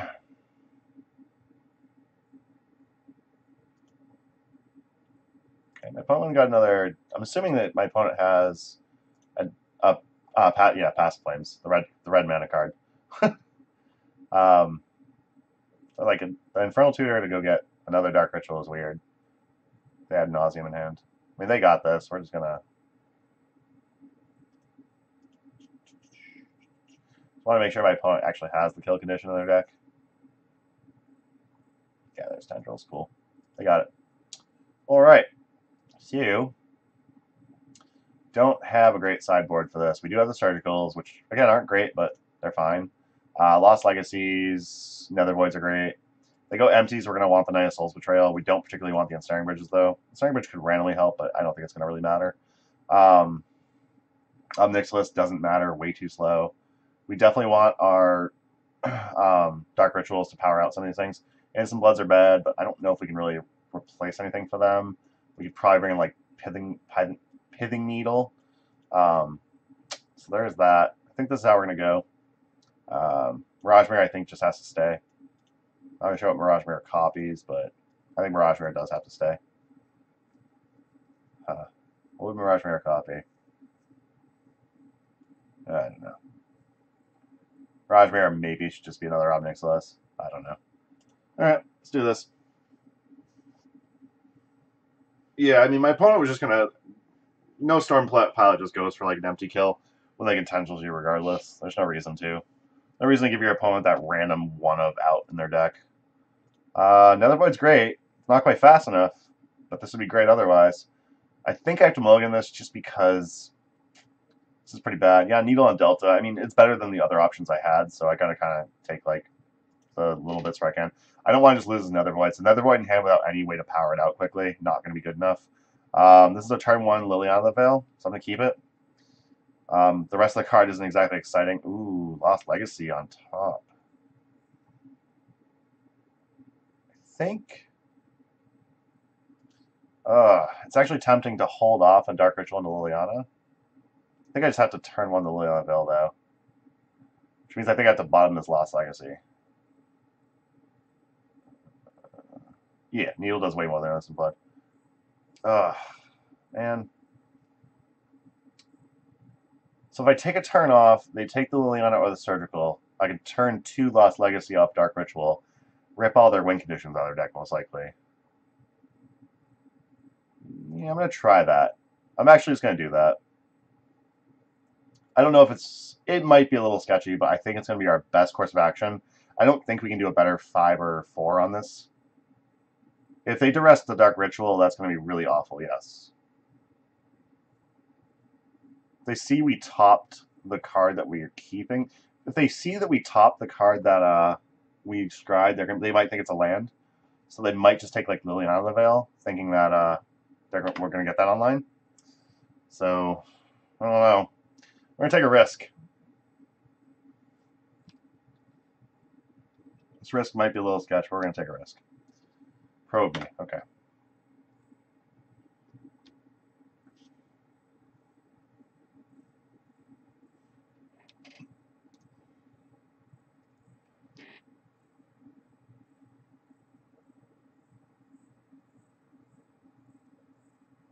My opponent did mulligan, I believe, right? So I don't know if they, hoping they can't just have a turn 1 kill. I'm really hoping this isn't Cobble Therapy taking our Dark Ritual. I have to assume they're going to take like Surgical, but hopefully they don't take Ritual and punish us for keeping a sketchy one. Surgical, yep. Awesome.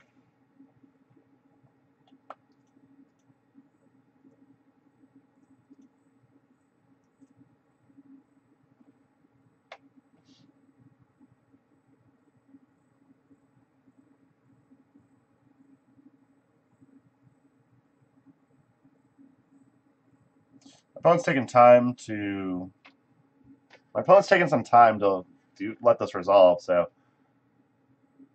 my opponent might just be like blown back that it just happened to them, but we'll see. So my opponent knows about my 3 Lilianas, and that's all they know about. So I'll go ahead and do that. Yeah, my opponent scooped. They know that we can just take their win conditions. There's nothing to do about it. So that was... Sometimes you take a risk, sometimes it's worth it, sometimes not. That time it was worth it. My opponent's likely going to be on like goblins now too. It's not just going to be Tendrils of Agony. So I think I'm going to want some of these Engineered Plagues. I think I'm actually just going to drop some Smallpox. I'm going to drop 4 Smallpox. I'm going to bring in 3 Engineered Plagues and a Tox Deluge. Like, this Liliana's wicked awkward, but there's nothing else here that's really... Like, I could see bringing the Ob Nixilis back just because it can give us some, like, gas later in the game, but I'm not huge on these 5-mana Planeswalkers. I guess, like, Mirage Mirror really seems bad here. I'm going to bring the Ob Nixilis again. Yeah, next time, if I get the chance, I'm going to turn 1 Dark Ritual Liliana for sure. Yeah, I mean, this hand's okay. We got early graveyard. We got early hand disruption. We have Surgical. We have Engineered Plague if they try to go Goblins. We have Pithing Needle for Polluted Delta or whatever. The rest is pretty good. They're going to get a pretty sweet look at our hand. You would cut Needle? Yeah, I mean, again, like, I don't know if really... What was it we did again that we decided not to do? Was it we boarded out? Like, I'm not huge on Smallpox in this matchup. It's generally not going to be relevant. I probably could even board out the second Mirage Mirror. If I boarded out the second Mirage Mirror, I could have easily gotten away with that. My opponent took him to Turok, which makes sense. We top deck a Dark Ritual, that'd be great. Hey, look at that. So we're in Dark Ritual. We're in Inquisition. We're going to probably Pithing Needle and maybe Surgical. Chain of Vapor, double Brainstorm, Duress. I'm going to hit Brainstorm, and I'm actually going to Surgical out Brainstorms. I'll pay with a black mana.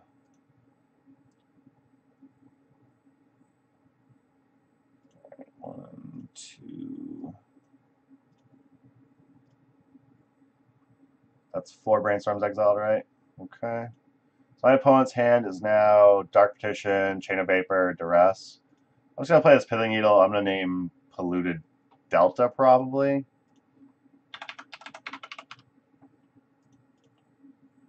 I have all 3 Plagues in the deck currently. My opponent is going to Duress us and probably take this Engineered Plague now, which is unfortunate, but...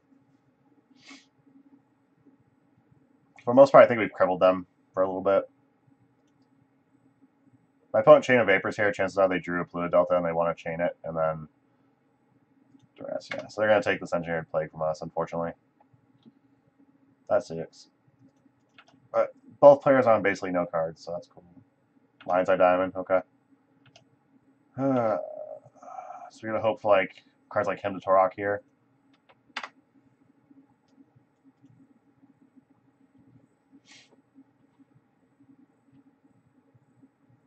Yay. We have Blue Delta. We know they have the Chain of Vapor anyway, but another Surgical doesn't do much here. But luckily they don't know about this Surgical, so we might just be able to get them.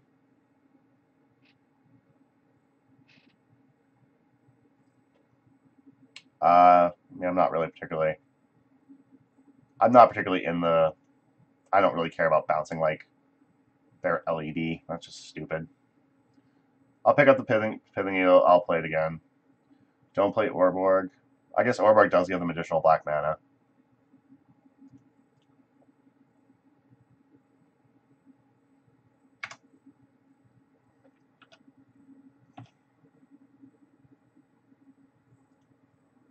So top decking a Nether Void at some point would be great. This Pithing Needle is probably going to name Scalding Tarn. Like I could... So if they try to make me discard, I'm probably going to Surgical out the Deltas.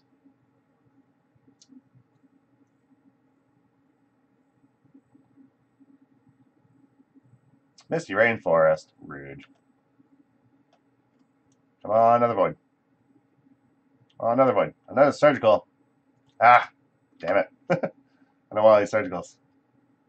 Might be worth it to just like Surgical myself off like something I don't need, but not really anything in my graveyard that has enough copies left on the deck I don't want. Everything here is very good against them. But I have seen people do that. Well, they just Surgical themselves to get rid of dead top decks. And more fucking land. Land's not what we need, deck. Come on. If I draw any more land, I'll likely just keep it in hand. So if I draw like a Liliana of the Veil, I can return it to my hand. I can keep these Surgicals and discard like Lilianas and stuff. My opponent might have Ad Nauseam here. If they Ad Nauseam, might actually be okay.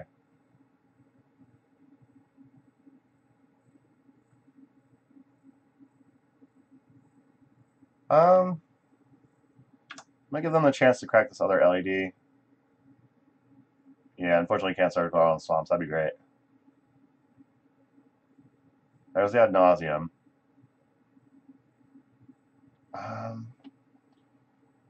So I think my opponent not cracking this LED now means they're going to have to pass in Flames, which means we should just be able to get them.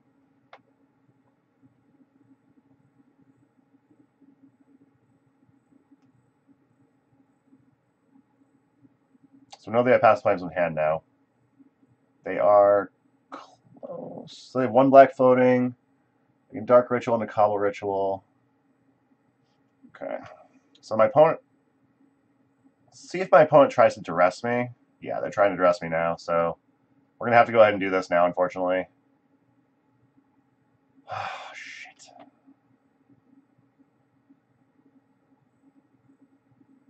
I mean, they only have one duress, right? My opponent had one duress. Yeah, they can have one of my... They can have one of my Surgicals, that's fine.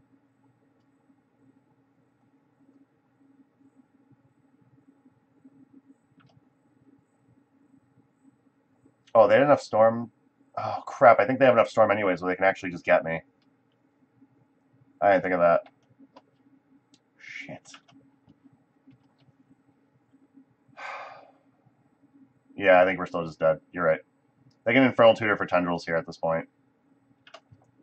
We needed them to have to go Pass in Flames to Surgical something out.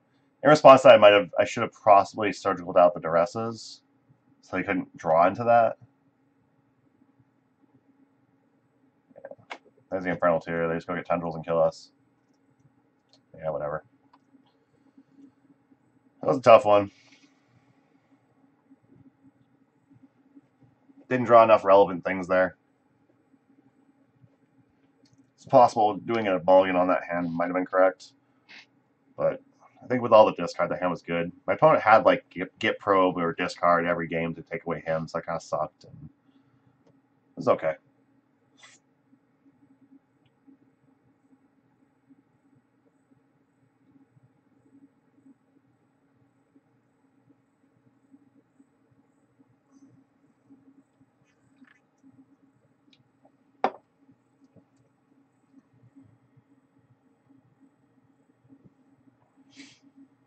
So if I didn't play Orborg out, my opponent might have not had enough. They didn't have enough mana without cracking LED to do all that. So that might have been the line. I don't know. Stopped playing the Orborg, left my opponent with one short to hardcast the Dark Petition.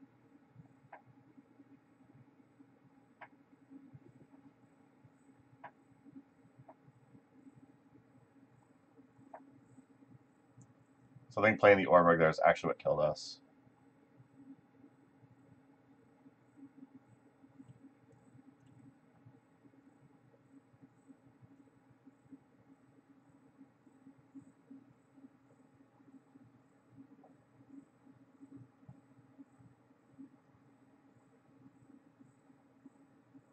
Yeah, I'm actually seeing Orin. You actually suggested earlier, surging out to rest. I think that actually was probably a pretty good line earlier. Yeah, the second LED definitely was not good for us.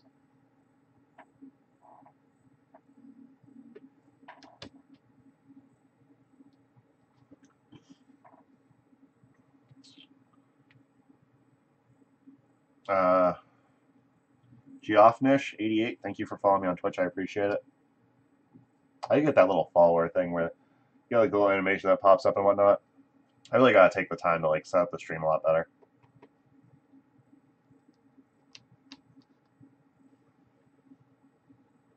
Hope everyone's enjoying the deck though.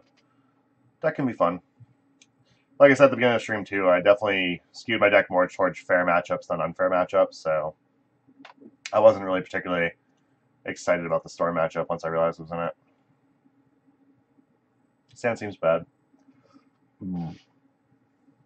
This hand does nothing early game, so I think we're just having to mulligan it. It does have all the lands and like Ensnaring Bridge, so it's kind of tempting to keep. We do have to top deck some of our early interaction in order to make this hand decent. I'm gonna try it. I think I'm not really huge on it. I'd rather mulligan, but I'm gonna try this hand. So we have to win out if we want to get our ticks back. We have to win out, which I am not confident about.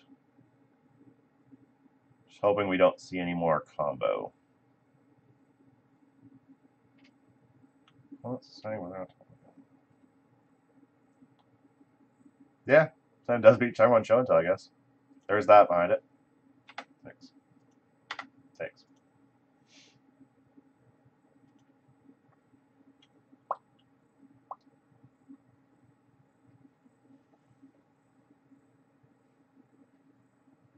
As long as it's not the Omniscience. Oh, Dark Depths. Yay. So I'm assuming we're against Turbo Depths, which means Dark Ritual out in Snaring Bridge is going to be good, but not good enough because they still probably have some number of Abrupt Decay.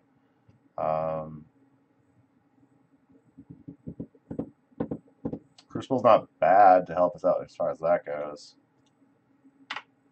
So I have to pass turn. My opponent went Dark Depths, Lotus Petal, go. Wow. I mean, we just gone Swamp go, so I'm not really particularly judging. Well, my opponent can't activate that, so that's good. I guess here I just play in a Snaring Bridge, right? Anything Crop Rotation with Lock's Legacy is very tempting. Yeah. I guess naming Abrupt Decay. So my opponent... Is there a line my opponent can kill us here with? So if my opponent has a Spirit Guide... My opponent has a Spirit Guide they can activate and make it now. So I think I'm just going to have to jam in Snaring Bridge here. Do not play Orborg, just saying. Yes, that's correct.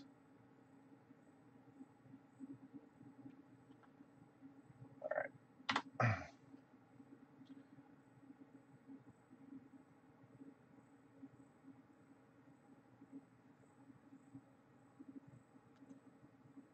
So if my opponent has like Spirit Guide in their hand, they could have ended turn and still made a guy or still made a Merit Lage, which is actually a girl.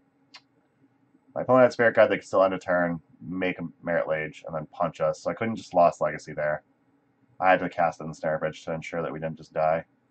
My opponent could still potentially, like, Abrupt Decay into turn, next turn make a thing, but they don't have some number of Abrupt Decays in the main?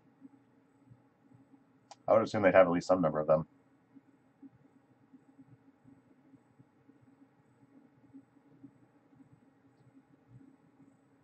On my turn, I'm definitely going to cast Lost Legacy, and, oh, okay.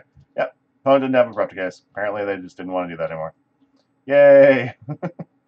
I'm bringing another Lost Legacy and Snaring Bridge. Bringing Pithing Needles and Surgicals. What do we hate here, though? Nice Little Betrayal shuts him off like Sylvan Safekeeper and Vampire Hexmage, which is actually kind of relevant.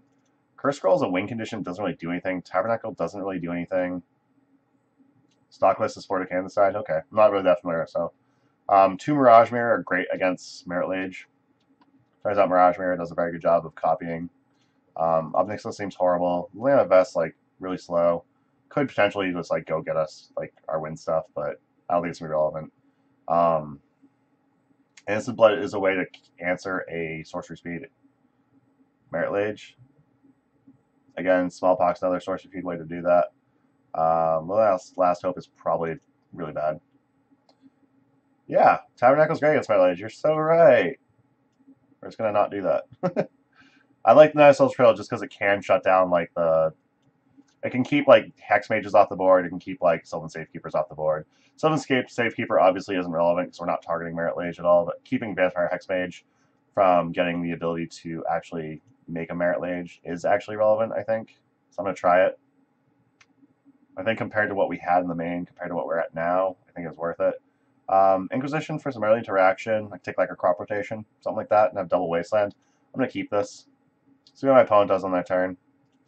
They just go again, Dark Depths, Lowest Pedal, probably just playing Wasteland.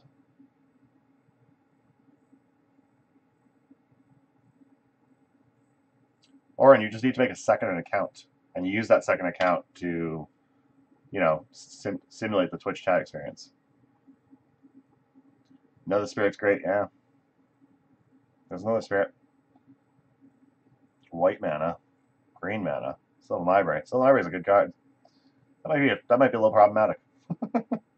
I'm definitely gonna start with a Swamp. We're gonna Inquisition my opponent, see if they get going.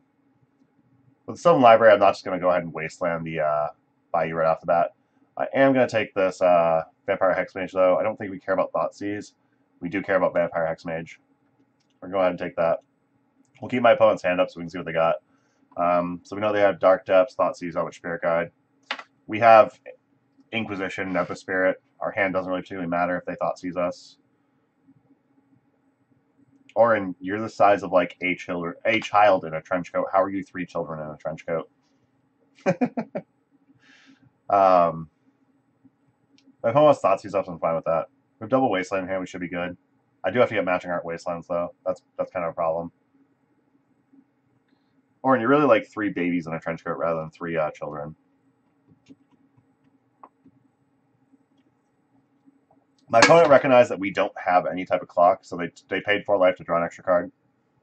Odds are they take our Inquisition of Kozilek here, so we can't take like Elvish Spirit Guide.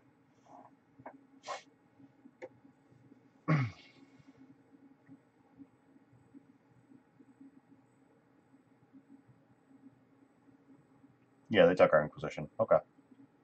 Let's see what they do here. Yeah, why couldn't they just make us discard another Spirit? Why are they so afraid of our discard? So my opponent's not playing out their Dark Depths because they don't want to just get it Wastelanded, which means they likely don't have a crop rotation. Which means I should be running Encroach. If I was running Encroach, I could make them discard that Dark Depths. And then if I draw a Surgical, I can get rid of all of them. So I should be running Encroach, really is what I'm experiencing here. Wastelanding their Bayou there, actually, when they're not playing the Dark Depths, might have been okay since we had the Crucible, but I want to get the Crucible down before we decide to do that. And I do have to be careful about Abrupt Decay, because it does just require them to play 1 land and have an Elvish Spirit Guide to get my Crucible with an Abrupt Decay, so. It's going to be a little bit of a longer game if we're going to be doing that line. It's times like these where I wish I had some number of Chains of Mephistopheles. but again, I wouldn't bring in Chains of Mephistopheles generally against this deck anyway.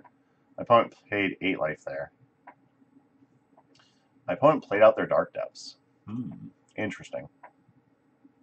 Smallpox is not the card I wanted to top deck here. So let me think. What can my opponent have that might get us?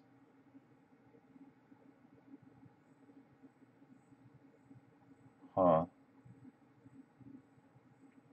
I don't think so. If they had 2 other Spirit Guides and a Crop Rotation in their hand, they could Crop Rotate the Bayou for a Thespian Stage, use 2 other Spirit Guides to activate Thespian Stage, targeting their Dark Depths, which is a line that it's probably unlikely, but they did just pay 8 life to draw the 2 extra cards.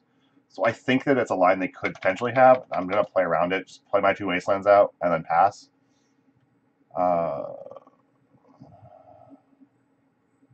So I guess they just kept 1 card, so they paid 4 life that turn. Alright. So I'm going to give my opponent their end step, see what they do. Yeah, they didn't do anything. That's what I thought.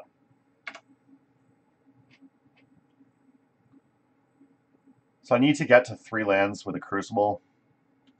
I need to get to at least 3 lands where I can play a Crucible, hold up double Wastelands, and then be able to Wasteland and play a Wasteland on the same turn. I think is where I want to be at this point. So I think I'm going to be waiting a few turns. Obviously, my opponent tries to play a Pithing Needle. I'm going to have to respond to that. And if they have it, they have it. Like, there's really how much I can do there. My opponent drew more life. My opponent drew more cards this turn. They paid another 4 life. They could just be digging. They might not just have it. Next turn, I'm actually kind of tempted to play Cobble Pit, cast Smallpox, discarding this Nether Spirit to get a clock in play. And then, like, I'll sacrifice the Cobble Pit so I can hold up double Wasteland. I think that's kind of where I think that might be where I want to be next turn. I'm not sure. This is a league. We're in the 4th match. We're 1 and 2. Playing against Storm, I built my deck a little more to beat creatures rather than a combo. It was a little tight. It was like a decent game. There was a lot of like discarding back and forth and whatnot. Staring Bridge, pretty good. Again, I think I need to put myself in a position where I can hold up 3. I can use 3 mana for Crucible or Ensnaring Bridge and keep up 2 Wastelands. I kind of want to get Clock in play. My opponent played Norborg for me. That's pretty sweet. So I'm going to cast a Smallpox. That'll put my opponent to 4, which means we're 2 turns off Nether Spirits. Smallpox is going to get rid of one of the cards my opponent's holding in hand. Going to make them get rid of land, which is fine. Nether Spirit will be a clock that we're going to get to put in play. So I think we're okay. I'm going to sacrifice my Cobble Pit. I could have probably played and sacked the Orborg there, but I do want to make sure I have plenty of black without having to take damage from our Cobble Pit every turn. My opponent kept their Orborg, so I'm still going to have, my opponent's still going to have all the black mana they need anyway. So at this point, my opponent has to make the first move for me to Wasteland. I guess without an actual true green source in play, if we Wasteland, actually we might be able to just catch them with only an Elvish Spirit Guide in hand. Might be a little bit sketchy though, so we're going to wait. I think my opponent has to make the first move though. And if we can top deck a Dark Ritual, I would be so happy right now. I will jam this Ensnaring Bridge so hard. Wait a turn, and then jam a Crucible. Or maybe I just jam a Crucible.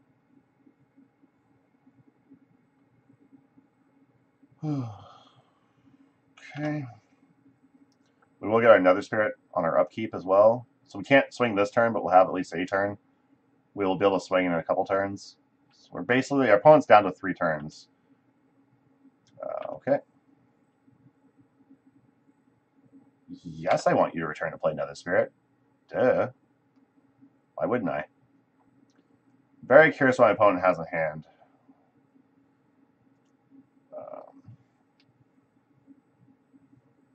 Really want to play out Liliana, but again, I think we need double Wasteland up. It's possible we're just playing too scared. And we don't need to... It's possible I'm playing too scared and I don't need to... My opponent going to actually Abrupticate this Nether Spirit? Is that what's happening here? Crop Rotate their Orborg. They haven't used Elvish Spirit Guide.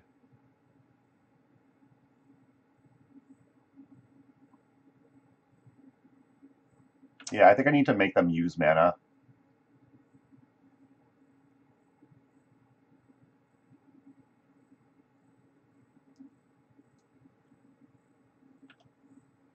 I'm gonna threaten to make this mana go away. They then activate. I have 2 Wasteland activations I can use. So we know they have 8 Elvish Spirit Guide in their hand.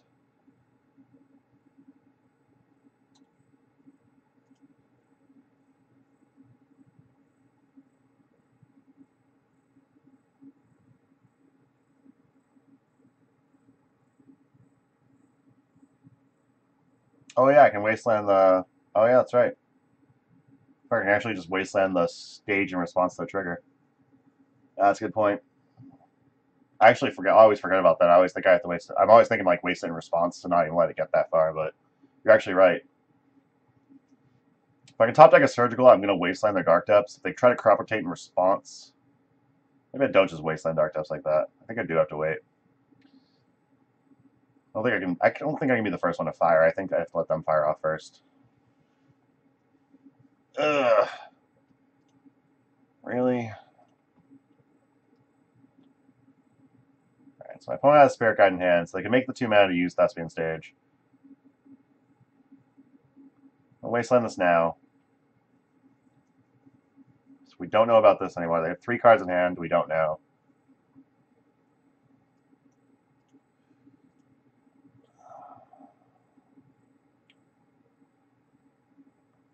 So I just wasteland this stage.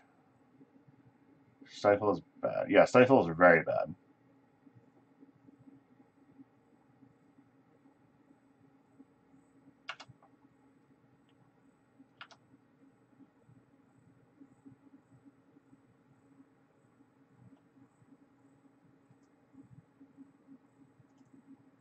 Why did their Dark Depths die? I'm not sure why my opponent's Dark Depths died. Oh, my first Wasteland went after Dark Depths, that's why. That makes sense. So I draw a Dark Ritual, I can Crucible World's Wasteland, which they actually named, so I don't want to do that. My opponent's down to 2 cards. If I get another mana here... Oh, fuck. Of course, I find Surgical now.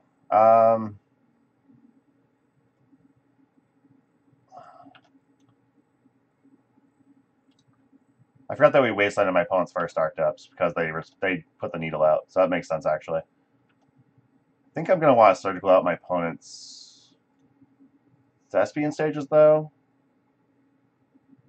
Maybe Dark Depths is better, right? I don't know. I'm going to go for...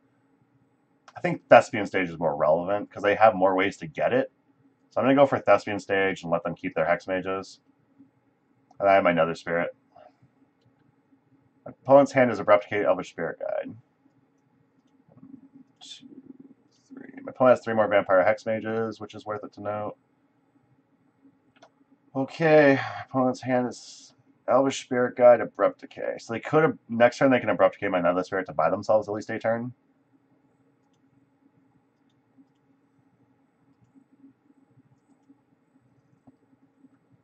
If I draw a land, I'll likely just go into my attack phase next turn, try to just attack them, make them use the Abrupt Decay on my Nether Spirit, and then play in Snaring Bridge. I actually should have looked at the library and saw how many different Abrupt Decays they have. Yeah, I'm thinking stage, like, they have all the crop rotations, they have, like, Sylvan Scrying, crap like that, so... My opponent has a bunch... And, of course, they have Hexmage off top, really? That's shenanigans is what this is. Okay. Okay. Come on, land. Come on, land. Blood. Balls. I mean, that's actually not terrible. It's like, I can just cast Blood now. My opponent can make their Merit Lage and lose it, or they can just lose the Hex Mage, and our Nether Spirit comes back, so I'm okay with this. It's not where I want to be, but I'm okay with it. Really need to draw on the land, yes, absolutely. My opponent having a Sylvan Library is not a great sign for us. But we know my opponent only has 2 Hex Mages left. And they have 36 cards left in the library. They're not likely to have them on top. But the way some of the luck's been going tonight, I would not be surprised if my opponent just played another Hex Mage here. Sylvan Scrying, what you getting? No idea what my opponent could potentially be getting here. So my opponent has Elvish Spirit Guide, Abrupt Decay still. My opponent grabbed Jukabog. They're going to target us to give over another spirit. Okay, that makes sense. That's what they're doing. Okay. That's lame. Yeah, I guess it mostly does nothing except for the Jukabog that gets rid of our one other spirit. Hey, look. Swamp. Let's play this Liliana. Let's make our opponent discard. The opponent will likely discard their Elvish Spirit Guide. They'll likely Abrupt Decay Liliana, which means we play in Snaring Bridge. I don't think Crucible Worlds is going to be relevant. We're not going to be like... We're not going to be using Crucible Worlds to like replay Wastelands to Wasteland them, so... they discard Elvish Spirit Guide, so their one card in hand is Abrupt Decay. They'll likely Abrupt Decay my Liliana, then I play in Snaring Bridge. Hopefully it should be good from there. I do need to draw a stupid...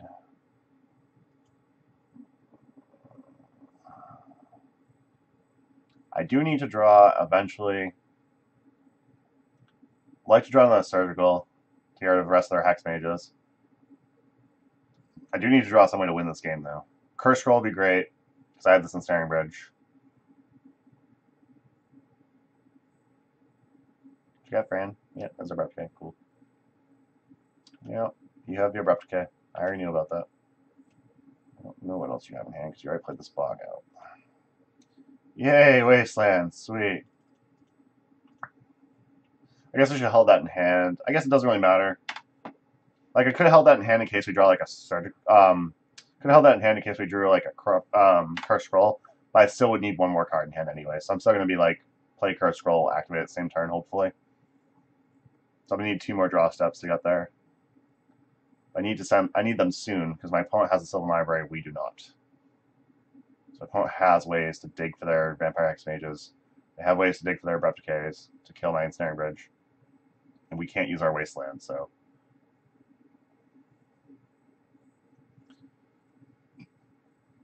3 mana, what are you casting? Elvish Spirit Guide, which can't attack. And a Ghost Quarter. Okay, Ghost Quarter's fine. Mirage Mirror, that's kind of cool. I'm fine with that. Let's put out some Mirage Mirror.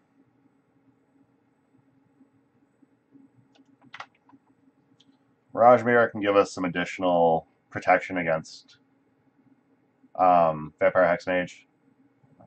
What are they targeting? They targeted their Bajuka Bug with their Ghost Quarter? Okay.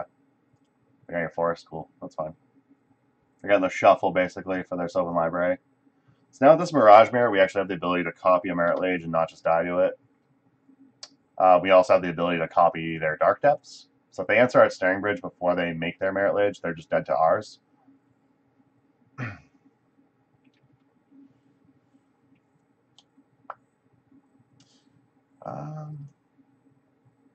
I can actually, on my upkeep, I can copy their Sylvan Library to get additional draws, but for some reason, apparently it skips past my upkeep randomly. Sure. Second Snaring Bridge is still protection, so that's cool. As long as my opponent... Yeah, I was thinking on my upkeep I could do that, but it just kind of skipped right through. I don't know if I put my stop on, if I was too slow putting my stop on or whatnot.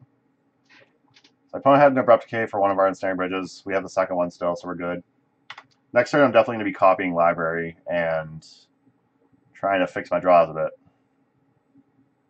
If I can use Library, end up finding it on a Surgical, I'm going to Surgical out Hex Mage, and I think we just win this.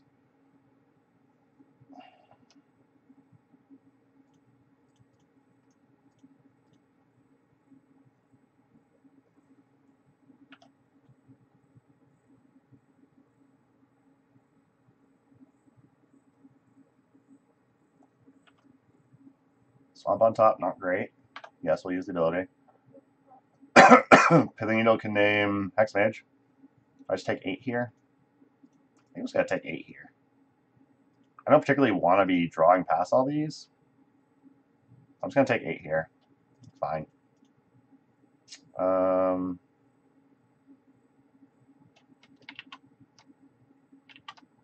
Short mana, though. That sucks. Can we end step? Copy that in 2020. I guess I probably should have taken 4, because actually I can't play the Liliana as well after copying my Sylvan Library and my upkeep. So let's name Vampire Hex Mage. Let's make it so my opponent basically can't make a Dark Depth. My opponent should be ticking this Dark Depths down. I'm trying to think if they've had mana the last few turns. They should be ticking this Dark Depths down manually since they can. Because then they can just get it to manual, like an end of turn, maybe answer my one ensnaring bridge, and then they can just kill us. Again, we have 2 mana up, we have Mirage Mirror in play still, so we're actually able to still make the line where we actually copy. So opponent's crop rotting.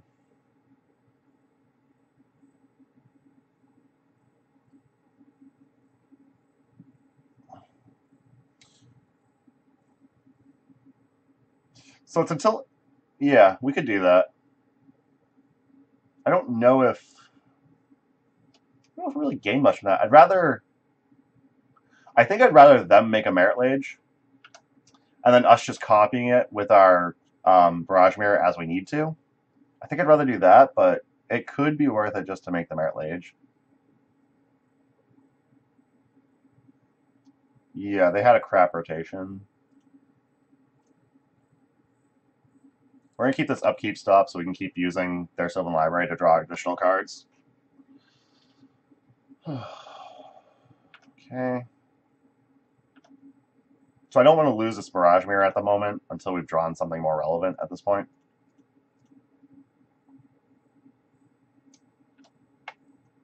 Wow, Mirage Mirror is actually like been really good. I keep getting impressed with it. Every time I play it, I have like weird interactions. Mistress Factory is pretty good. We're going to put Urborg on top. We're going to put Liliana on top. I'll play as Mistress Factory. Play Liliana. It's going to make them sacrifice here. Next turn, I can draw an extra card, animate Mistress Factory, and just kill them. So that's where we're at.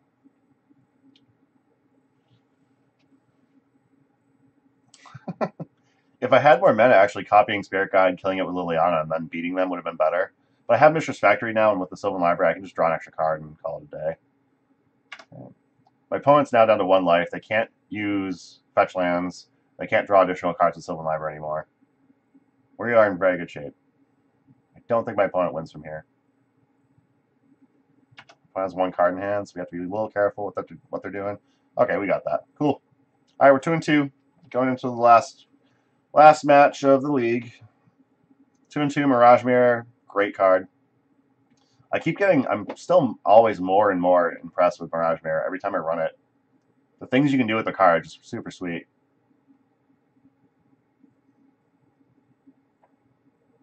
Trying to earn the Sadness chest, yeah.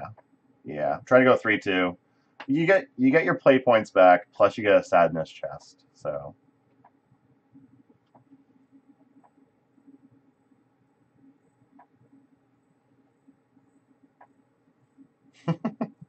The old 3-2 Sadness chest.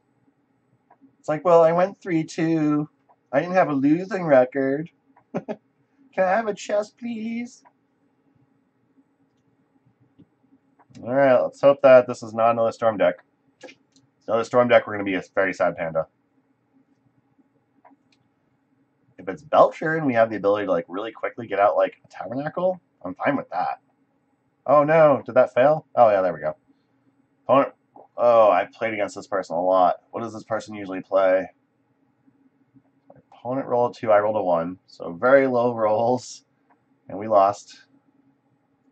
I want to look back and see what my opponent's played before, but that's not really fair. Mario Vidal. I feel like I played stacks against this person. I didn't particularly like it. I have to mulligan this. There's 0 cards. I mean, I could go to draw. I could go to clean up, discard Nether Spirit, and eventually like just get Nether Spirit beats down. This hand's pretty good. I'm fine with this. Here's a live avatar, so your bet is Death and Taxes. I mean, if it's Death and Taxes, this hand's pretty good. It's not great, but it's fine. Warborg I kept on top. I actually probably should have bottomed it, though. I have played against a lot of Death and Taxes, so that very well could be the case, unless they have Verdant Catacombs, in which case it's definitely not. Summon Plug, Loam, and Storm. Well, hopefully it's not Storm. It's Storm, we're in a very sad place in life. Plug is in Sylvan Plug. We're actually also in shit shape if this is a Life Loam deck. It's like, generally Life Loam decks are going to beat Pox. Pretty much every way we try to win, like making you discard randomly and stuff like that, just we can never get any of that going.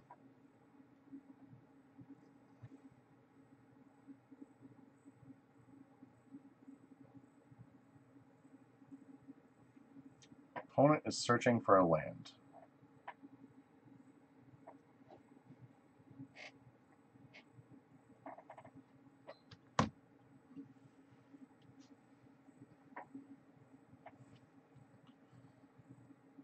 Savannah, so it could be Maverick.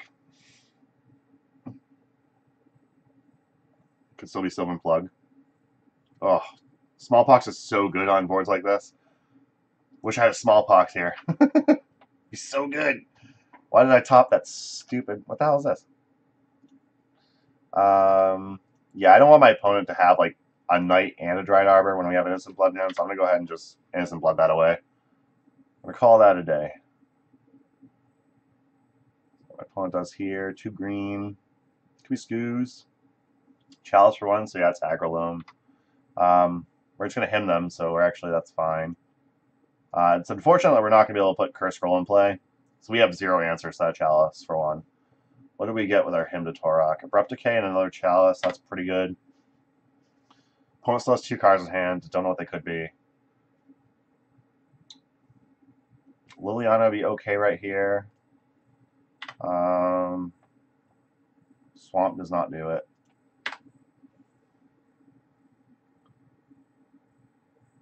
So opponent's on 0 black. We're not going to play this Orborg until they have a black source. Another Reliquary can be a problem. So hopefully we're going to draw Smallpox or Liliana the Veil. What else we got? Cobble Pit's not going to do it. So this is actually, drawing all this land's not good. Turn 4 we drawn 4 cards. We had the same 3 non-land spells in our hand from the start. So opponent cycled Trinkle Thicket. They're trying to grow their Knight at this point. They might even wasteland their Baron more if they have a Life from Loam in hand. We're probably getting punched for 5 here. Another Spirit would be very nice.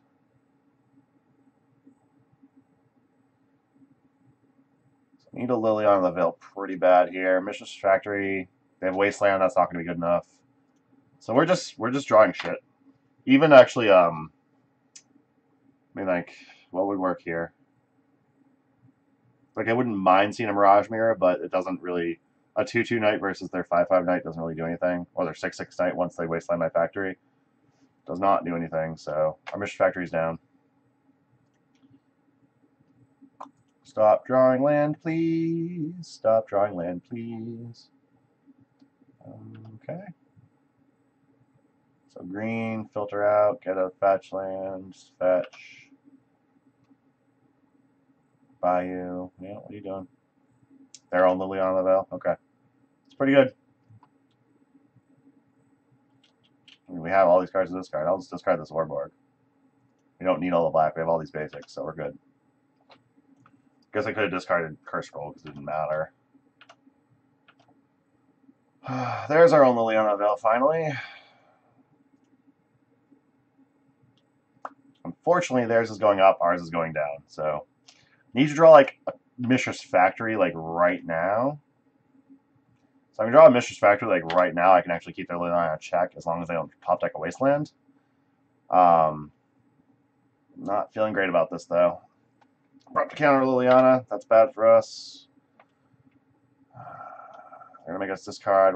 Nope. We're actually gonna discard this Curse Scroll. Nope. Nope. How do I cancel that? Undo. Okay. Discard Curse Scroll. We're never gonna cast into their Chalice. Unless they randomly wanna get rid of their Chalice, which I can't picture. Alright, so we're drawing all our discard now, so that's great. We are in trouble. Scavenging Ooze is a good card.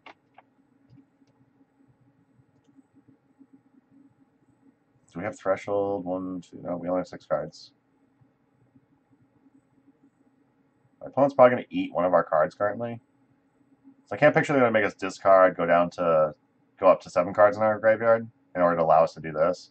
Assuming they're going to eat a card in our graveyard first and then do that, but my opponent Liliana's first, they don't retain priority. We're gonna Cobble Pit that Scoos away. We're just gonna try. Ooh, another Spirit, there we go. That's the action, that's what we're looking for. My opponent has 1 mana and 2 creatures they can eat. So I'm going to try to Cobble Pit the Scoos. When it tries to eat a creature, I'm going to Cobble Pit it again.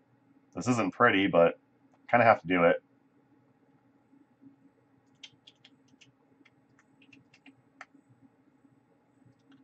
Good old 3-for-1. It's awesome.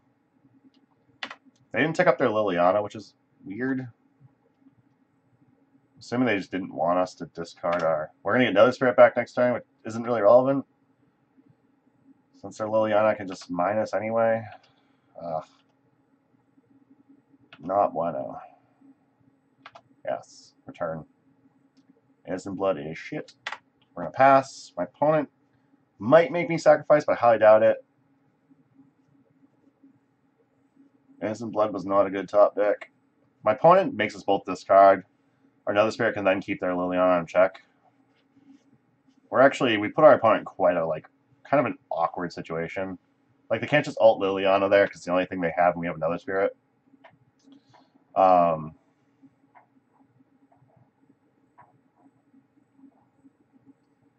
Yeah, it's not pretty, but we can slowly grind through their Liliana here. They just take up Liliana, they're not going to be able to ultimate because we're Another Spirit. They take down Liliana, they're not going to be able to ultimate because they're going to lose 2 every turn. If they ultimate here, they probably split our lands and Another Spirit, and we keep Another Spirit and 2 lands, and they don't have Liliana, so I don't really know what they can do. Yeah. We need our opponent to draw similar how I drew the first, 6 turns. I drew a Liliana the Veil that killed their knight and got immediately Abrupt Decayed. I drew an Inquisition of Kozilek. Not in good shape. My opponent has their card in hand still, which is kind of odd. I'm going to try and attack their Liliana. Since they had a removal spell for this Nether Spirit, I don't want to just play this additional land for no reason. Okay, so now they can't really ult Liliana, so I'm fine with playing this land. I'm just passing. They could have a Gaddock Teague that they really want to put in play. Might not be a Gaddock Teague, could be a Nether Reliquary that they don't want to discard. That could be why they didn't tick up their Liliana or tick down or do anything. So if they have a Nether Reliquary, Smallpox is fine. I'm going to attack their Liliana, then we'll Smallpox. It allows their Liliana to take at least a turn to get back, but we're going to get Another Spirit back. I think Smallpoxing here is correct, especially if there's another Reliquary. We do not want them to. The Green Sun, so yeah.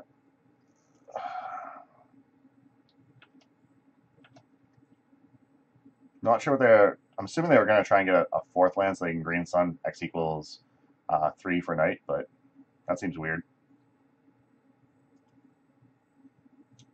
Well, that's 2 mana. I don't know what they're trying to cast at the moment or going to cast at the moment.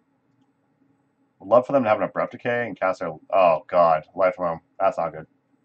My opponent's returning their Dryad Arbor, which buys them turns against our Nether Spirit trying to attack Liliana. Life Loam is not the card we want to see here. They discard the Dryad Arbor immediately. If our opponent's dredging Loam, they're not particularly getting win conditions back, which is great. Yes.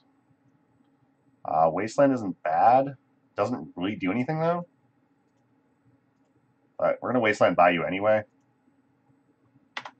I'd love to top deck Crucible Worlds so we can kind of keep up with their Life Loam and force them into an awkward situation where they just never really have enough mana to do anything past 3. Tranquil Thicket was the other card they returned. Okay. Looks like they're getting Loam back. They dredged a Dark Confidant Taiga Knight, so that's a good sign. That's 2 Knights out of the way now. That's awesome. So we know they have Loam in hand. We don't know the other card they have in their hand because they use Tranquil Thicket in the turn. At the moment, we have no information. Loam is returning Bayou, Thicket, and Baron Moor. Okay. So like I said, Crucible Worlds off the top here puts them in a weird position where they have to struggle to get through our Nether Spirit. My Nether Spirit does have to keep their Liliana in check. At this point, I would love a Liliana of the Last Hope. I think she'd be enough to pretty much lock this game up. Fucking Swamp doesn't get there, though, so that sucks. Oh, Christ almighty. Okay, let's kill that Liliana. Let's hit that Liliana down a bit. So if opponent has a Baron Moor, they're going to cycle here.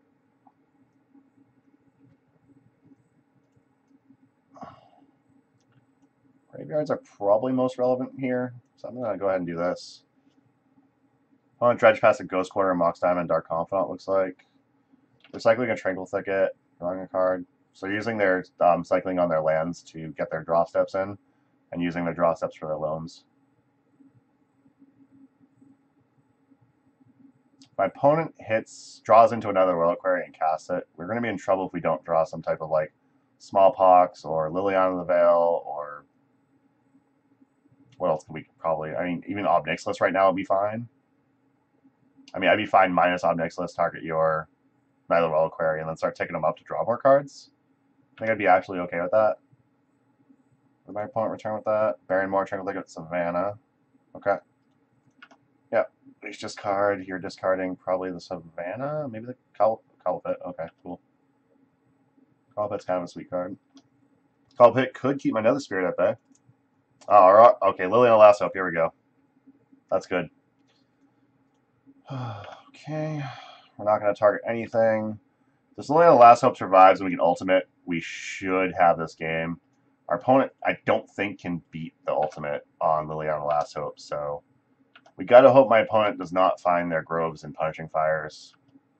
Doesn't look like they found them yet.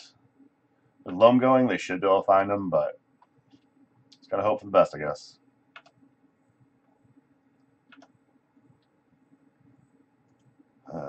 God.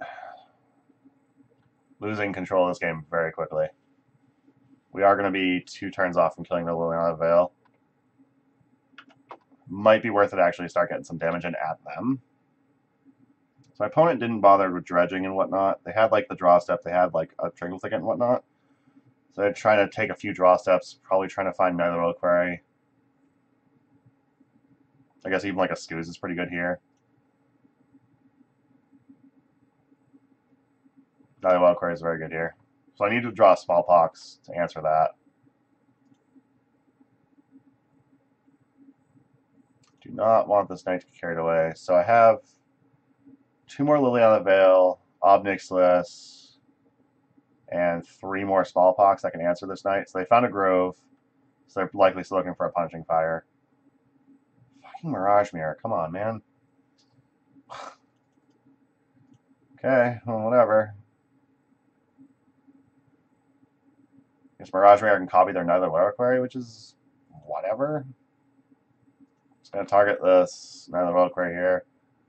What do we got? 1, 2, 3, 4, 5. I can't hit their Liliana this turn, unfortunately. I need this as a chump blocker. Need my Liliana to ultimate, so we're gonna have to go ahead and pass turn. If they find like a Punishing Fire, we are definitely in deep shit.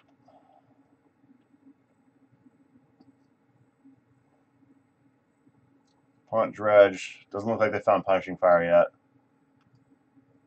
I don't like the fact this doesn't go in the order they've dredged it in. Really like the fact this doesn't maintain proper graveyard order.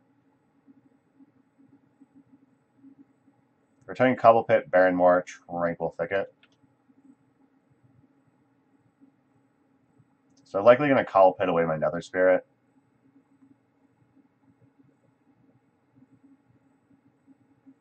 Sure. Still going to copy your Nether Reliquary and block it. It's not going to be quite as big though. 1, 2, 3, 4, 5. Yeah, mine's only going to get +5/+5, so we are going to lose our Mirage Mirror here. We'll get another Spirit back, but they can just get their Cobble Pit back to get rid of the Nether Spirit again. So I have to draw something to answer this stupid Nether Reliquary. You know my opponent's hand is pretty much all... We know my opponent's hand is pretty much all lands at this point because they've just been loaming. They haven't particularly been taking draw steps. Only Mirage Mirror copied Planeswalkers, so I copied their Liliana, but would have had 0 counter, so I guess that's not really relevant. We were able to shut down this knight for at least a turn. Really need to find a sacrifice effect. Cycle Tranquil Thicket, sure.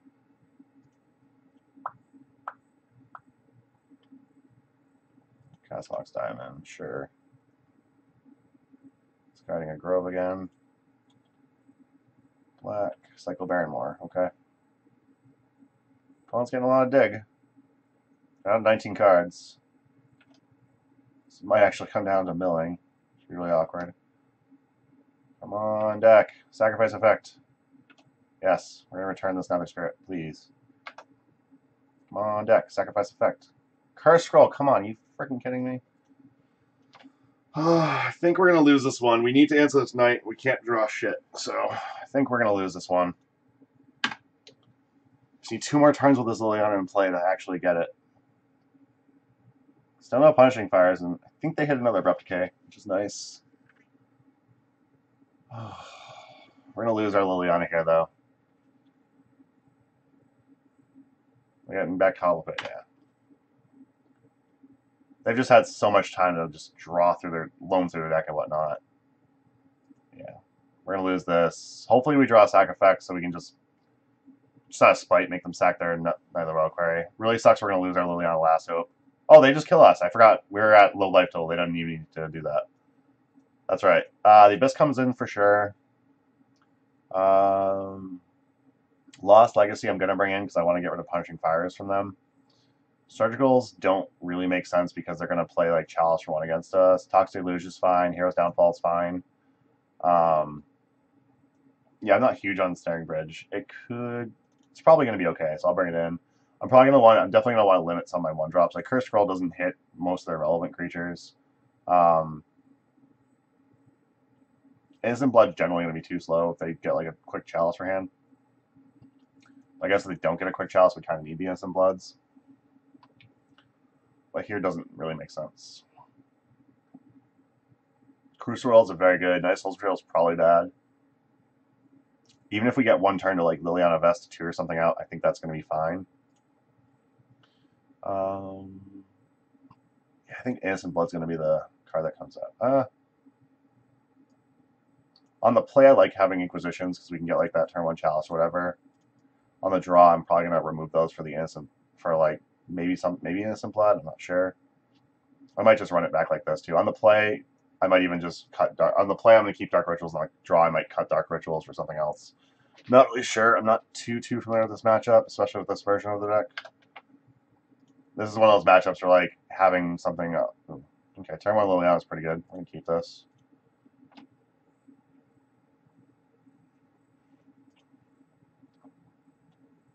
Turn 1 Liliana actually doesn't feel that great, but.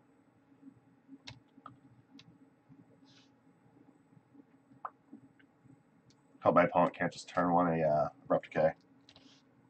Laying on my opponent. Okay. Opponent does nothing. Swamp, Dark Ritual, Liliana. I want to keep this Mistress Factory, but I think I'm going to need it. I'm going to get rid of this. Oh, God. I'm going to get rid of this Orborg.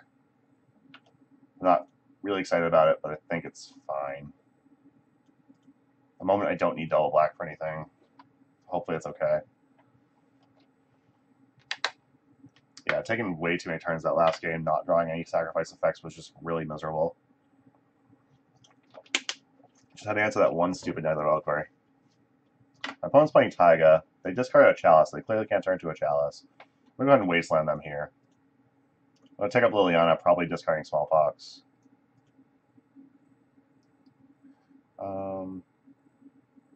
I think this Toxic Deluge is actually going to fall off pretty hard, so I might actually... I think I have to discard the Smallpox, though. I think... No, Smallpox is going to be more relevant. I'm going to discard the Toxic Deluge. I need this land. I can't discard that. Opponent discarded a Nether Reliquary. Okay. Like next turn, I'm probably going to play Mistress Factory, and hopefully I can start beating. Opponent's playing a Mox Diamond. Okay. Fetching Crocus. Assuming my opponent doesn't have any other lands that they didn't want to particularly put a land in play, we could have just gotten rid of anyway. Play a Mistress Factory here. I don't think we gain anything from taking up Liliana here. No, I don't think we do. I'm going to go ahead and tick up. I'm going to discard Smallpox. So I want these Mistress Factories. I want to put a clock on. I want to make it so my opponent doesn't really have anything they can do. My opponent's discarding Nether Reliquaries, which is a great sign. Okay. What the hell is this? Oh, no. That's right. I just played that land.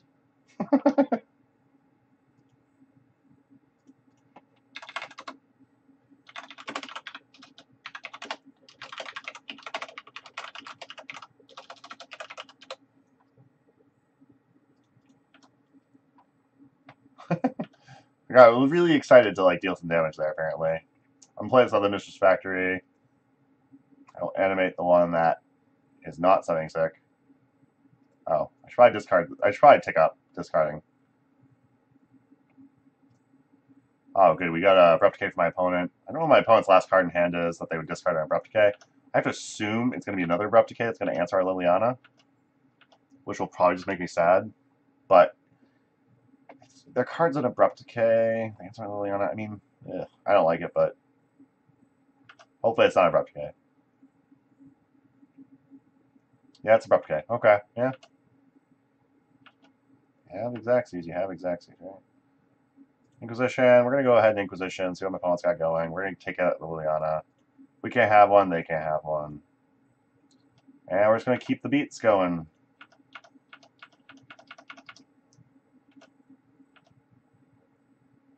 I hope my opponent whiffs on lands for a few turns. I would love for that to happen. I don't know if it will, but we're ahead for now, yes. Wasteland will be pretty good to keep my opponent off mana for a bit. It might have been correct. I mean, it might have been correct to get him for 4 this turn.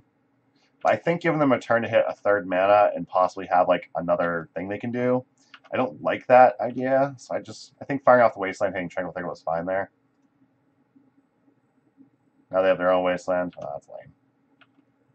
So I'd like another mana source so I can animate both these. Yeah. When we can cast that, it'll be good.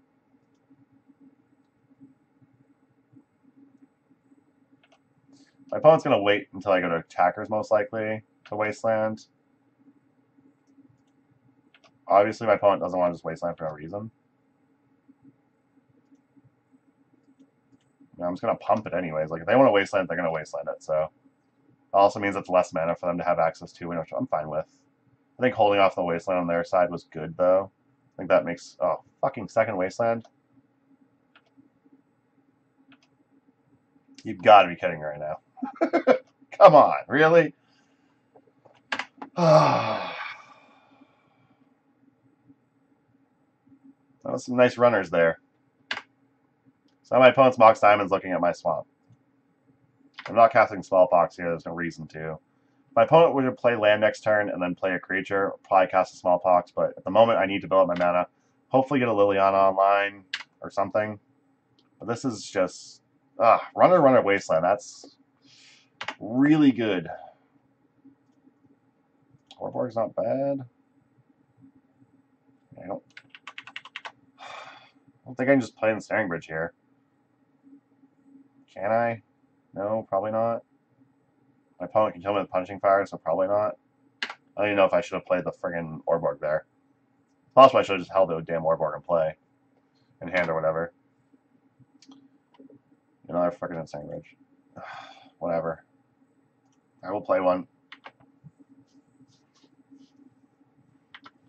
I have enough cards in hand where if I draw another Mistress Factory... Another fucking Staring Bridge, really? Love a Crucible Worlds. Crucible Worlds would be good right now. Hey look, Dried Arbor. Oh yeah, Vest would be sweet if I could cast it. I'm going to cast this now. Definitely going to discard one of these Ensnaring Bridges. I'm going to sacrifice this Orborg. Opponent's discarding Punishing Fire. That sucks.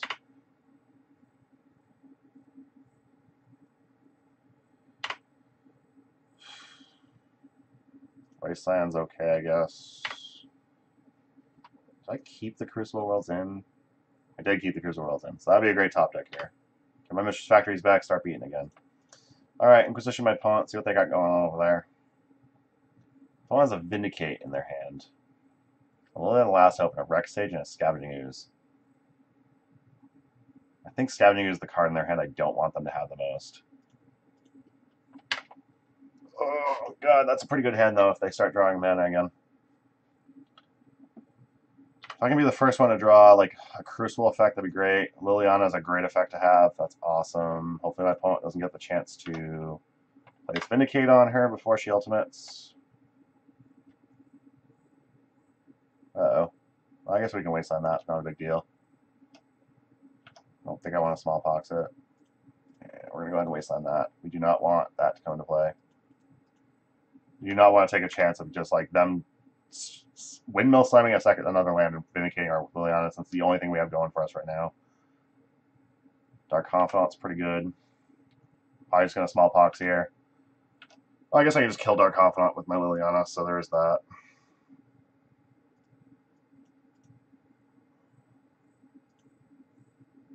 I'm gonna Smallpox here because really, really don't want them to hit 3 mana.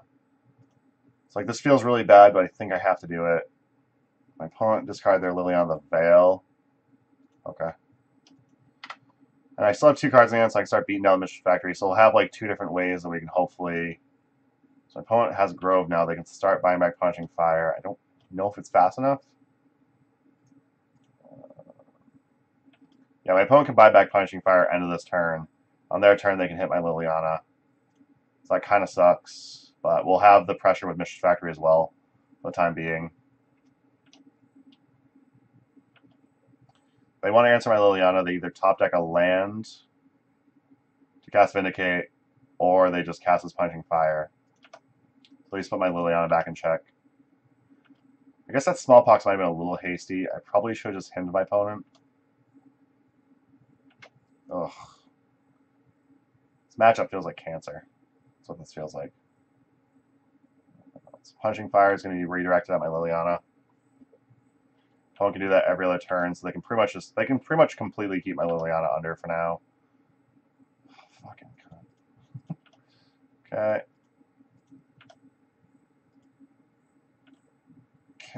Okay.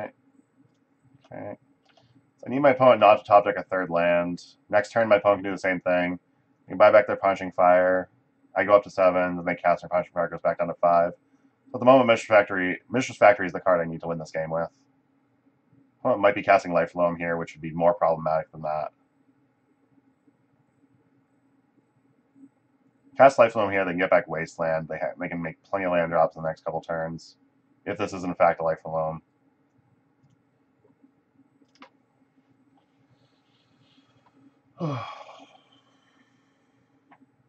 Yeah, they have to top deck a white or black source. Or if this is a Life Loam they're trying to resolve right now, that's good enough.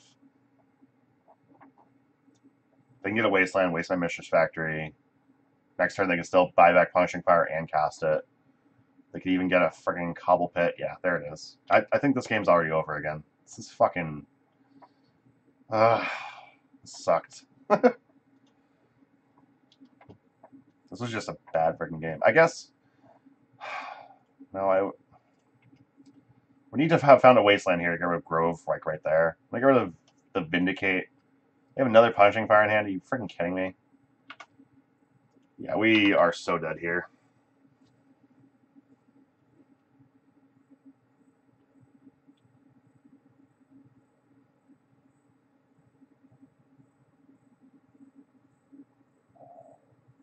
Yep.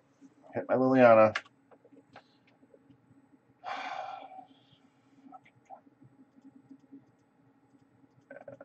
We are in a lot of trouble.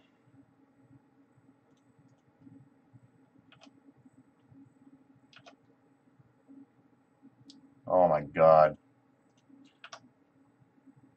We have not done well at top decking at all. Variance has hit us a lot worse than it's hit our opponents, but that runner Wasteland was basically what saved my opponent. That was rough. It's good for them, like, it was awesome, but these were some good games too. Like, I'm not upset with the way these games go overall. Like, they were fine. Like, these were good games. It was just a little unfortunate with the way my opponent was drawing cards and we weren't. My opponent having Life Loam is just really bad for us.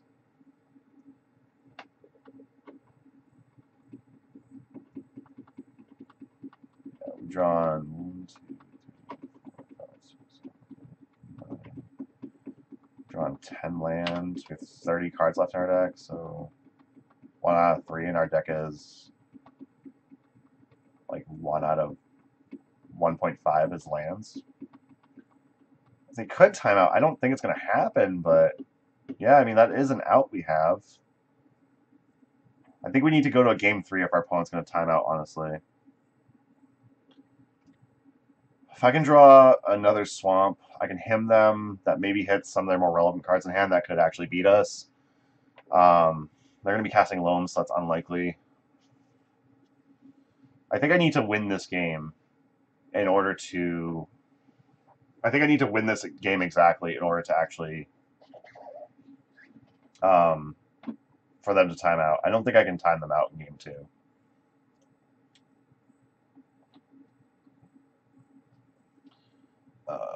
Not Cycle Train, I'll forget it. There it is.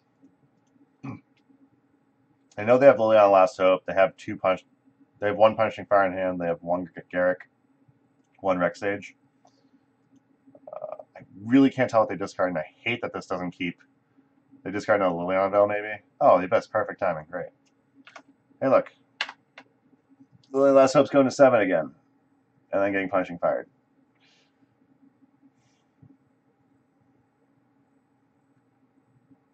Can hope my opponent gets kind of greedy with their life loam. Love my opponent would just miss one of their Punishing Fires. I probably should have brought in Surgicals in case my opponent did not end up on Chalice, because like Surgical here would be great.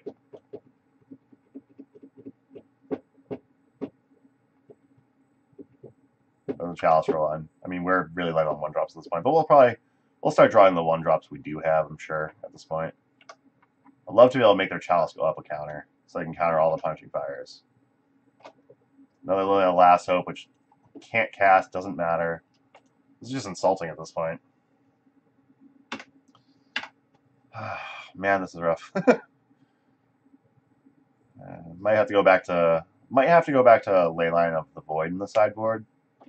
I'm really just not a huge fan of Leyline of the Void, but in all my experience, it's proven that I kind of need it.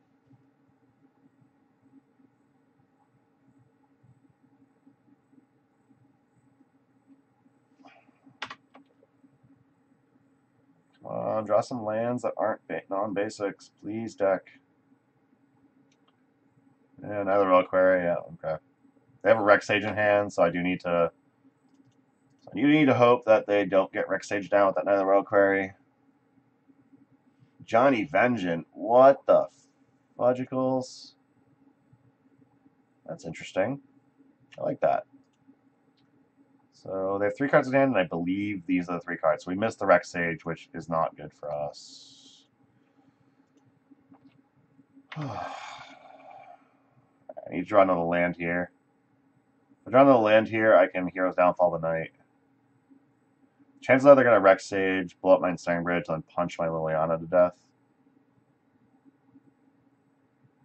I can't tell what my opponent's been dredging past because of the way this friggin' sets up the graveyards. Is there a way to organize this a better? Like time in graveyard, etc.? I friggin' hate that I hate the fact that this doesn't have actual graveyard order. It doesn't say over here what you dredged. I don't like that. I don't like that. Yeah, there goes my Ensnaring Bridge. Here goes my Liliana. Can I just draw land now, please? Just 1 friggin' land. Really? Just 1? They might ignore my Liliana and go after me, but no, that attacked on Liliana. That makes sense. Okay. Very unfortunate.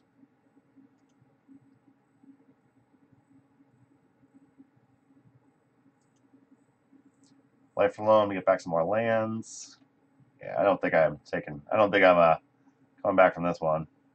But yeah, I need my next card to be the land for Hero's Downfall. Smallpox just isn't gonna fucking do it. Okay, yeah, you got it. Go ahead. Do your worst.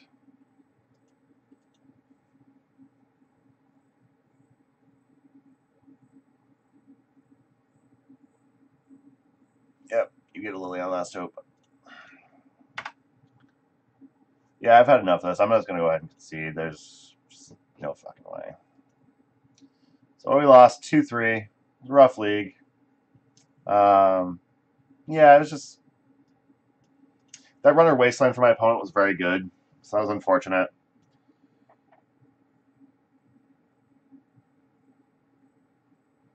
Graveyard order is top to bottom, columns are left to right. That doesn't make sense. Oh, I see what's going on. So when I see different cards in the left column, it's because cards are shuffling or shifting around.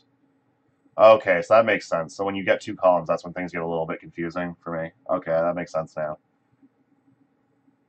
Yeah. Okay, that makes sense now. Thanks, guys. Thank you for clearing that up. I was getting so confused. Like I kept seeing like random like Liliana the Veil. I'm like that was already there. Alrighty. All right, that makes me feel better then. I'm just crazy, is what that amounts to then. So this deck we ran this week. Aggro Loam, it can really go up in the air for Pox, but when they get like stuff like Life Low online, like you really, as a Pox deck, you're generally, if you don't have Leyline of the Void, or if you don't have Surgicals where they don't have Chalice, if you don't have one of those two things to shut down Life Loam, you're basically dead in that matchup. Really not much you can do. And then like being a Punishing Grove deck, like your Planeswalkers aren't as good because they can just punching fire, buy it back, punching fire, buy it back, over turns. Like even though you're like neither Rogue is a strong beater, so you gaining all that life, your planeswalkers dying doesn't matter because neither Rogue comes down, it takes that life out real quick. So generally with decks like this, like Aggro Loam is going to be a tough matchup. Like we drew okay, my opponent drew okay as well. They drew just the right half of their deck to match our right half of the deck, you know. So it wasn't really. It was good games though. It was a little unfortunate, really disheartening, but it was good games. We did lose in two. So this is the deck I ran. It's 4 Mono-Black Pox, 4 Smallpox, basis of the deck. We're a little heavy on Planeswalkers. We got 2 Liliana Lasso, 3 Liliana Veil. I've got a Liliana Vest and an Ob Nixilis. Liliana Vest actually earlier against Elves was okay when we bought some time with the Tabernacle at Pendrell Vale. Ob Nixilis never really came into effect. We saw it twice. One time we couldn't really cast it, so we had very low life total against Blue Red Delver, if I remember correctly. So I'm not sure about Ob Nixilis, how I really feel about it. I think with Ob Nixilis, I would want some number of Spinning Darkness in the deck. I usually run Spinning Darkness as some life gain against stuff like Burn, Blue Red Delver, and just Delver in general, because aggressive decks, you need to have something to kind of pad your life total so you don't just die to Burn off the top, like on like turn 20 when your Mission Trajectory is attacking for like the 9th time to hopefully get the kill. So I think some members of Spinning Darkness have to come back to the deck list. I'm very happy with Ensnaring Bridge overall. Mirage Mirror has been just great. We played against Turbo Depths where we Mirage Mirrored to copy their Sylvan Library on our upkeep, so our draw step we could use Sylvan Library. I was able to use Mirage Mirror to copy a Nihil Reliquary to get 1 block in. I think that's really out. I used Mirage Mirror to like so I played it as bait for a Smash to Smithereens. My opponent tried to smash the Smithereens Mirage Mirror. I then copied a basic one of my lands, so Smash Smithereens fizzled. So that was nice, and then I was able to. I mean, I ended up dying that game anyways because my opponent had like Sulfuric Vortex, and they had a couple other things happen with like a lot of burn off the top. But my opponent like Bedlam Revered into like a Chain Lightning, which was the last thing they needed to kill us. But Mirage Mirror was actually pretty good. A few like real corner case scenarios, but it was great. Like we could have like against Turbo decks, we also could have used it to copy Dark Depths. To make a Merit Lage and kill them, or we could have used it to copy their Merit Lage so they couldn't kill us. So Mirage Mirror just keeps performing in Pox for me. I'm really happy with it. I'm going to keep playing it. Lost Legacy has been okay. We were able to turn... So I kept a hand that was kind of loose of land, Dark Ritual, like Liliana, Crucible, I think. And then we scryed Lost Legacy to the top. I kept it like that, didn't go turn 1 Liliana, because I figured Storm probably wouldn't kill us turn 1 because it was Ant. And then I top decked. My opponent did duress me, but they took, I believe it was Liliana the Veil, or Hymn to Torok, I think was the last card in their hand. They took the Hymn to Torok, we top decked the Lost Legacy, we Dark Ritual with Lost Legacy, and our opponent scooped. So Lost Legacy has been pretty good for us. It's really good against like the combo decks when you're just trying to get them without having to worry about playing this long grindy game where eventually they might find their 4th or 5th mana, find an LED, and then find like an Ad Nauseam and just get you, or find like a Pass and Flames and just get you. So Lost Legacy is pretty sweet still. Glad that Reed Duke tested it out. I've liked it a lot. I have the 2nd in the sideboard. I think I would keep it that way. I don't think I ever want 2 in the main, but I don't think I particularly. I think I do at least want 1 in the main, so I do like that. Nihil's Soul's Betrayal didn't really particularly have an opportunity to perform tonight, but we did win. We did win a game where we had an Engineered Plague on human to kind of shut my opponent out on Blue Red Delver. So Nihil's Soul's Betrayal would have basically done the same thing. Also doesn't really care about creature types, so like having a Nihil's Soul's Betrayal out when your opponent's going to go like with Snapcaster Mages, like especially against like Check Pile, Nihil's Soul's Betrayal is amazing. Shuts down all their Snapcaster Mages, their Baleful Strixes, makes killing their Leovolds a lot easier, makes killing like... I'm trying to think what else that deck runs. Deathrite Shaman's killing them much easier, I guess. I guess that's not really all that relevant, but it's relevant enough probably. Um, Crucible Worlds is okay. I never really particularly wanted to see it. There were a couple games I wanted to see it and I couldn't find it after long games. Well, that was really unfortunate. But Crucible Worlds is okay. I think I might want additional copies, but I don't think there's anything I'd change here. So I think with Crucible Worlds, that might end up going to the sideboard with a second copy. Surgicals, I think, have to be ley lines. We just got trashed by Agrolome. We got trashed by Duress out of Storm. Duress out of Storm ended up being kind of a pain in the butt. So I think that Surgicals as ley lines would just be better. Engineering Plagues were fine. We didn't really see them against Elves, but against Elves we had a couple games where we had like Tabernacle, Night of Soul's Betrayal, and like Liliana the last Hope in play, so our Elves opponents weren't able to do anything really. Pithing Needle is okay. I might want to switch that for like Sorceress Spyglass. Mostly because Sorceress Spyglass gives you the peak. It also gets around Chalice, which we did face at least one. We faced Agrolome in the last round, so getting around Chalice would have been relevant if we want to get a Pithing Needle in play. I don't know if there's really particularly anything we'd want to name anyway, though. So Sorceress Spyglass and Pithing Needle, like the difference might not really matter. I don't know how I feel about 4 Ensnaring Bridges. I think that might be too much. I think 3 in the main, none on the side is probably fine. So that could be like the Crucible slot. Hero's Downfall, like most of the time when we had it in hand, it wasn't really in a relevant position. Unfortunately, against Agrolome, we were very land light near the end, so we couldn't cast it. But like when they had their Knight of Reliquary out, it would have been great to just answer it. Would have been a great thing to have game 1 because they had a Lily on the Veil and play for a while. That was giving us some problems. But I still don't think like something like Hero's Downfall is relevant in those situations. I still think Hero's Downfall is probably better as just something else. Toxic Deluge is pretty much always okay. I'm never really super excited to see it, but I'm never really super upset to see it when I'm playing Pox. So I think Toxic Deluge would stay. Like I said, I do want some number of Spinning Darkness in here though. So I think like dropping like if I was to drop the Crucible to the sideboard, drop this Ensnaring Bridge, that's 1 slot in the main. I might even just go to 61 cards and just play 2 Spinning Darkness in the main, 1 on the side. Dropping like the Ensnaring Bridge, dropping maybe an Abyss. We might not even need either Abyss. It could just be correct to have a second Nether Void, maybe a Transfer in place of that. But I definitely want some number of Spinning Darkness because against decks like Blue, Red, Delver, and Burn, you need that. You need that little bit of life gain to actually hedge against those decks and actually not just get run over. I think that's where I'd want to be with the deck, though. Overall, the deck felt okay. I'm still on the fence about Obnick's list. Liliana Vest was okay. Like, against Elves, she was able to tutor out our Knight of Soul's Betrayal, tutor out a Liliana Last Hope, and start ticking up to keep hands empty. So, Liliana Vest was okay, but I'd probably just drop her. She's okay, but I'd probably just rather run Besiege to Queen if I want to go get my my one ofs and whatnot. So that's where the deck is. It was a lot of fun. It was good overall. I would definitely run it again. Like I said, there's a lot of changes I'd make. A few things I think that need to get fixed. But if anyone has any questions, feel free to hit me up on Twitter. I'm actually going to call that a night. League is over, so we are done. Thank you very much for stopping by. I want to say thank you to Card Hoarder and Hipsters of the Coast for making the streams possible. I run a lot of different decks twice a week, so if it wasn't for the partnership for Card Hoarder, this would not be possible to bring you so many different decks all at different times. As far as misery goes, I would say this deck is probably close to like, this deck is probably like a 3.5 on the being the most miserable deck in Magic. It's probably ranks right around where Lantern ranks, or was it? Yeah, Lantern probably. When the deck's working, like it works. When the deck doesn't work, it doesn't work, and that's basically what Lantern is.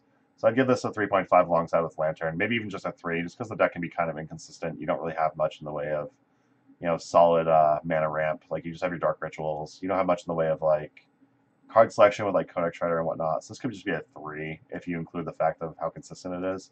But when the deck gets a lock in place, the deck's really miserable to play against. So there is that. But yeah, thank you everyone for stopping by. I'll be returning Sunday at 7 p.m. EST. Still not really sure what I'll be playing, but if you follow me on Twitter at Aaron Xanaga, as you can see my overlay, you'll get a heads up ahead of time. I might have another poll up. I might just select the deck this week, but thank you for checking it out. Have a good night, everyone. Bye.